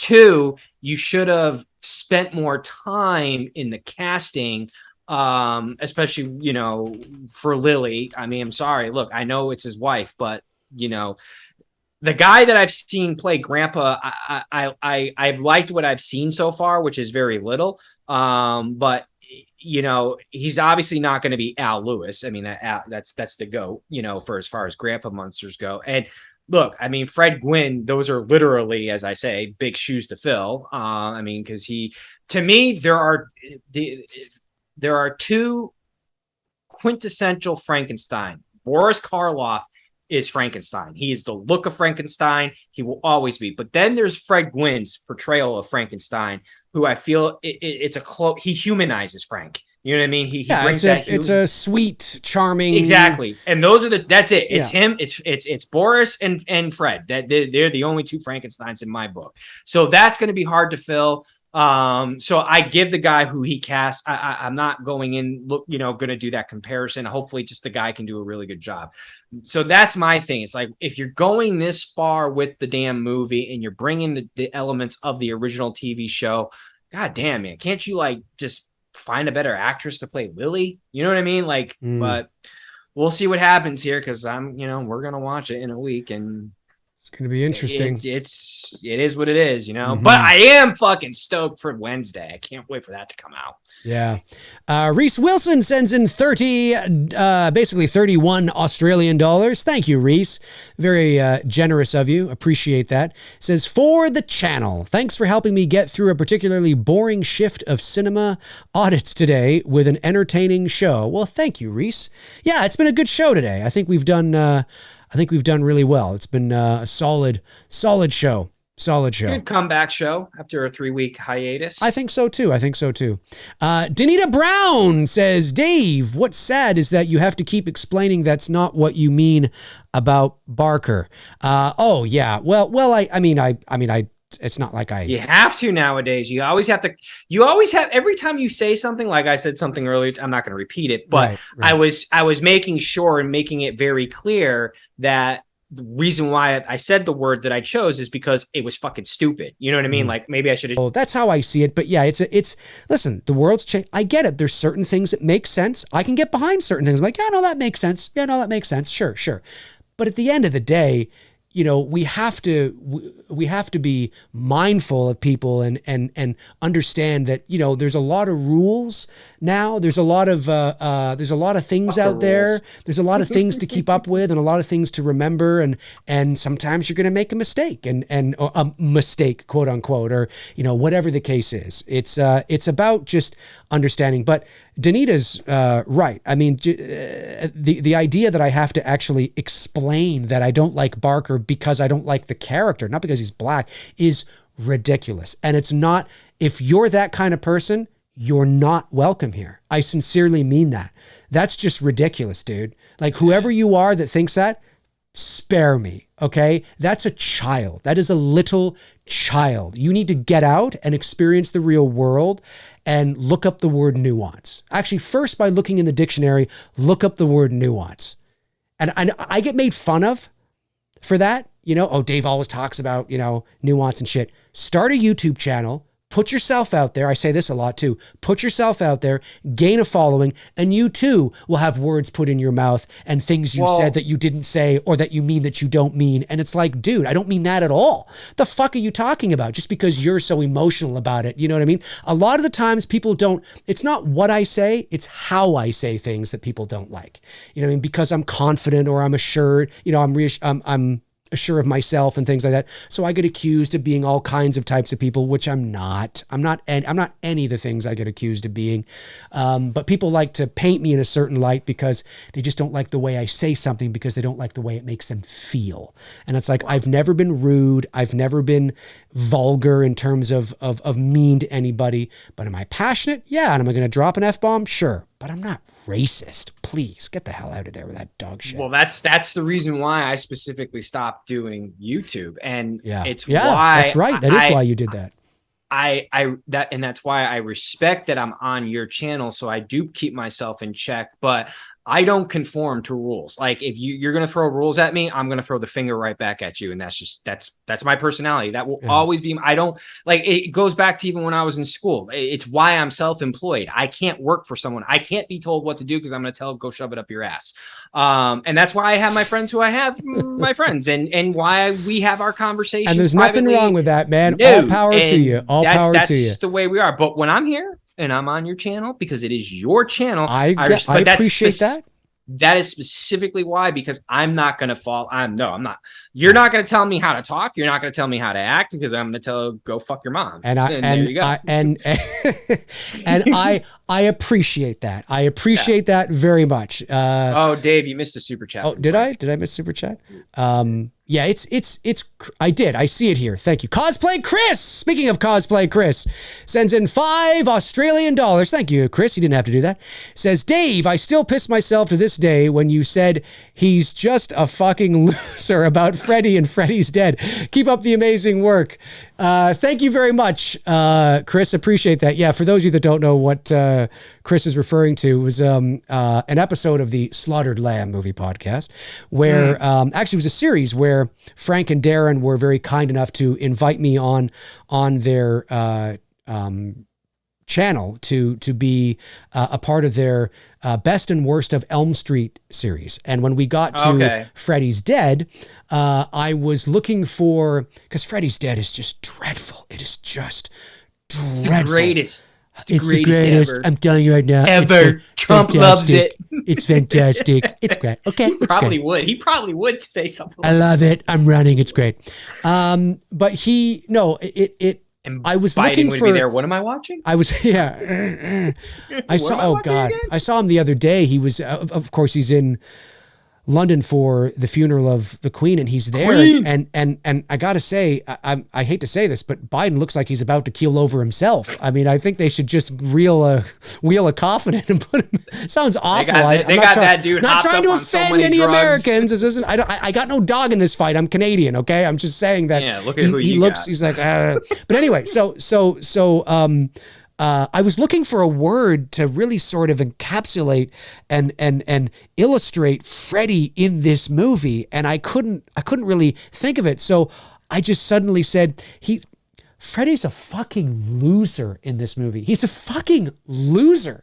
He's a loser in this movie. It is unfortunate it's true. That he's a loser. I don't know how else to say it. Come on. No, you're right, because the unfortunate thing with that character, where he started, where he was especially in the first two movies. 3, he still had a little bit of that persona of who he was, but that it began, you saw the shift, obviously. But when you look at that first film and then you look at what he became a character of himself by that last film. Oh, he did. It was a loser. It was a joke. Like, it was nothing to be afraid of. I remember when we saw that movie, it was the only Nightmare movie I saw in theaters. We snuck in because we were too young, to go see it. So 12, right? I think we were 12. Yeah, me and my brother, we snuck in with a cousin of ours who snuck us in to see it. And I mean, we're 12 and my brother's 8, and we're laughing watching this movie. Like, this is a Nightmare on Elm Street. I mean, just think about where like it started and think about like what Dave and I have, like, in my opinion, again, only the greatest slasher death scene in all of horror is Tina's death scene. Oh, that's my opinion. So number think one, about Tina, hands down. And, so you think about, and sorry, dude, I just want to say, it's not just the actual moment of her death where she's, up on the ceiling. It's just the execution of it. No, but it's the entire dream. It's the moment she wakes up because she hears something being thrown at the window. It starts there. That's where it starts. Tina. All that's it's everything, Tina. and the arms and shit. It's everything, and it ends with the epic moment of her on the ceiling and all that. The best death scene in slasher history, in my opinion. So we start there, and then look at where we're ending with. It's like, I'd sit there and look at Bob Shea and go, like, really? Like, I mean, we started here, and this is where we're finishing off. I mean, Johnny Depp getting hit in the fucking face with a frying pan. Mm-hmm. You know what I mean? Like, it's unfortunate. It's unfortunate. It is. I personally hope, and this is just my opinion, if I were to sit down and look at that franchise and say, you know what, if I'm going to do it, I'm going to start from scratch. Sorry, no Robert Englund. Oh my God, no, sorry. If I'm looking at longevity, and, yeah, no, fuck yourself. I don't care. It was like a cartoon. It's like, well, it's true because that's it's gotta be Robert. It's gotta be Robert. I'm imagining you going, I'm gonna do it. Like I'm picturing you like a cartoon, and you're like, I'm gonna do it. No Robert, and then just this weird cartoon head kind of comes in like, and you're like, no, get the fuck out of here, and just no Robert. But I would do it in an A24 low budget, gritty, dark, fucking just real evil and bad. Like there's like when you go to see this movie, there's gonna be nothing pleasant about it. There's not gonna be fucking no one-liners, no fucking jokes, no fuck like it's people are gonna. I want people to feel on edge, like kind of like Last House on the Left type shit. Like that's how I would bring Freddy in, back into the equation again, and nothing like where he was left off at. Fuck that shit. Yeah. No, I know. I get you. Okay, let me see here. I think there's one. I know there's a few. You got a few in there. No, I think there's just one. It's movie chat handing off $5. Did you get the $5 from Frank? I don't even see it here. Let me just hang on. I know there's the Richard handing off a super I'm chat. scrolling. Oh wait, that's it. I can't. You have access. The farthest I can go up. No, there's no $5 one. I don't see a $5 one from Frank. I see a $20 one from Frank. Oh no. There it is. There is a $5 one from Frank. I wonder why that didn't show up. Anyways, it says, I'm single. I love being single. I haven't had this much sex since I was a Boy Scout leader. I mean, at the time I was dating a lot. Yes, that's from Naked Gun. I'm pretty sure that's from Naked Gun. That's so, yeah, no, folks, that's not Frank saying that, okay? That's not Frank saying that. Frank's happily married with children. That's funny. Yes, that's really Rosalia I'm not going to try to pronounce that. I'm just picturing Leslie Nielsen. I'm single. No, is it Leslie Nielsen saying that, or is it somebody? Is that from another film, Frank? I don't know. I feel like that's Naked want Gun. Nightmare on Elm Street darker. For sure. For sure, 100%. Absolutely darker. No more comedic shit. And like I said, when I want people. It's got to be look, it's 2022. We can push the boundaries with the character of Freddy. We can cross some lines now that I think we can film and make in a scene with a movie that I want to give Tina's death scene a run for its money. That's my goal. That's the bar I'm setting. And I don't need it to be, it doesn't need to be like over the top, visual effects or anything like that. No, not anything like that. But I want people to feel like they felt when they were watching The Exorcist, like that type of feeling, like it's just very on edge, very uneasy. And if you go to the roots of who Freddy's character is, you can do that. And you can cross some lines that we have yet to see with the character that I'd be willing to push those boundaries. So, agreed. All right. So Robert Thidoff getting passed on here from Richard. Thank you, Richard. Says, Dave and Tony, did either of you over the past few weeks see the release of Jaws in 3D? It was incredible. It was like you were next to Brody Quentin Hooper. I saw it in IMAX. I didn't see it in 3D, but I thought it was amazing. Did you get a chance to see it in the theater? Dude, I've been working. You know this. Oh, I know. I just didn't know if you had a chance to see it. No, I've been working so much. The only thing I saw was Pearl. Because I finally gave myself a breather here. Because I've been doing, and no complaints. Look, I could be being self-employed can be one or two things. Either you're working or you're not. So I will take the jobs, and I have been just extremely busy with a lot of homes. And I picked up a new client who does custom closets for like these gorgeous $1 million homes and shit. Money that I will never see in my lifetime. Then again, I don't know at the rate I'm going. So I just I knew I had a break coming, and I knew Pearl was coming out. So I was like, you know what? I'm going to give myself a breather, and I'm going to check that out. And but so no, unfortunately, just work, man. Work. Interesting. Well, we've hit 3 hours. So I think I gotta pee and I gotta go. So we should I probably think we got everything. really wrap this up. We covered. did. We talked. We announced about the Halloween Ends midnight showing. We're gonna keep you posted on that. We are doing it. Yep. It's either gonna be that Friday or Saturday. I think we're trying for Friday though. Right. On the release. Yeah. Well, we'll talk more about it, and we'll let people know once it's. And someone asked, happens. sent a question. Yeah, they wanted to know: are we going to do any paranormal? There's a couple actually that I've watched recently that I wanted. I'll mention to Dave. So yeah, we got a couple coming soon. Sounds good. All right, folks, that is going to do it for us here on episode 164 of Two Dudes and Some Bullshit. Thank you to our amazing moderators, of course, Frank Riker, Tabitha Short, Darren Sands, Chris Baber, Cody Snyder, and Andrew Stevens. You guys are That's amazing. Right. Cody's a thingamajiggy now. He is. So is Andrew. Appreciate it, guys. You guys are awesome. Thank you to all the super chat questions that came in today. Really appreciate it, of course. If you're watching after the fact, comment below and let Tony and I know your thoughts on the Kevin Williamson situation in regards to Halloween H2O and that potential trilogy idea. Also, let us know your thoughts on a lot of the things we talked about here today. Start the discussion in the comment section below. We would love to know. Yes. Tony, any last things you want to say? No, it's great to be back, and we'll see you bitches next week. We'll see you guys next week. Have a great rest of your week, and we will talk to you soon. Alrighty. That's gonna be my Cheers. new sign off now. Bitches. See ya, bitches. What's going on, bitches? See ya.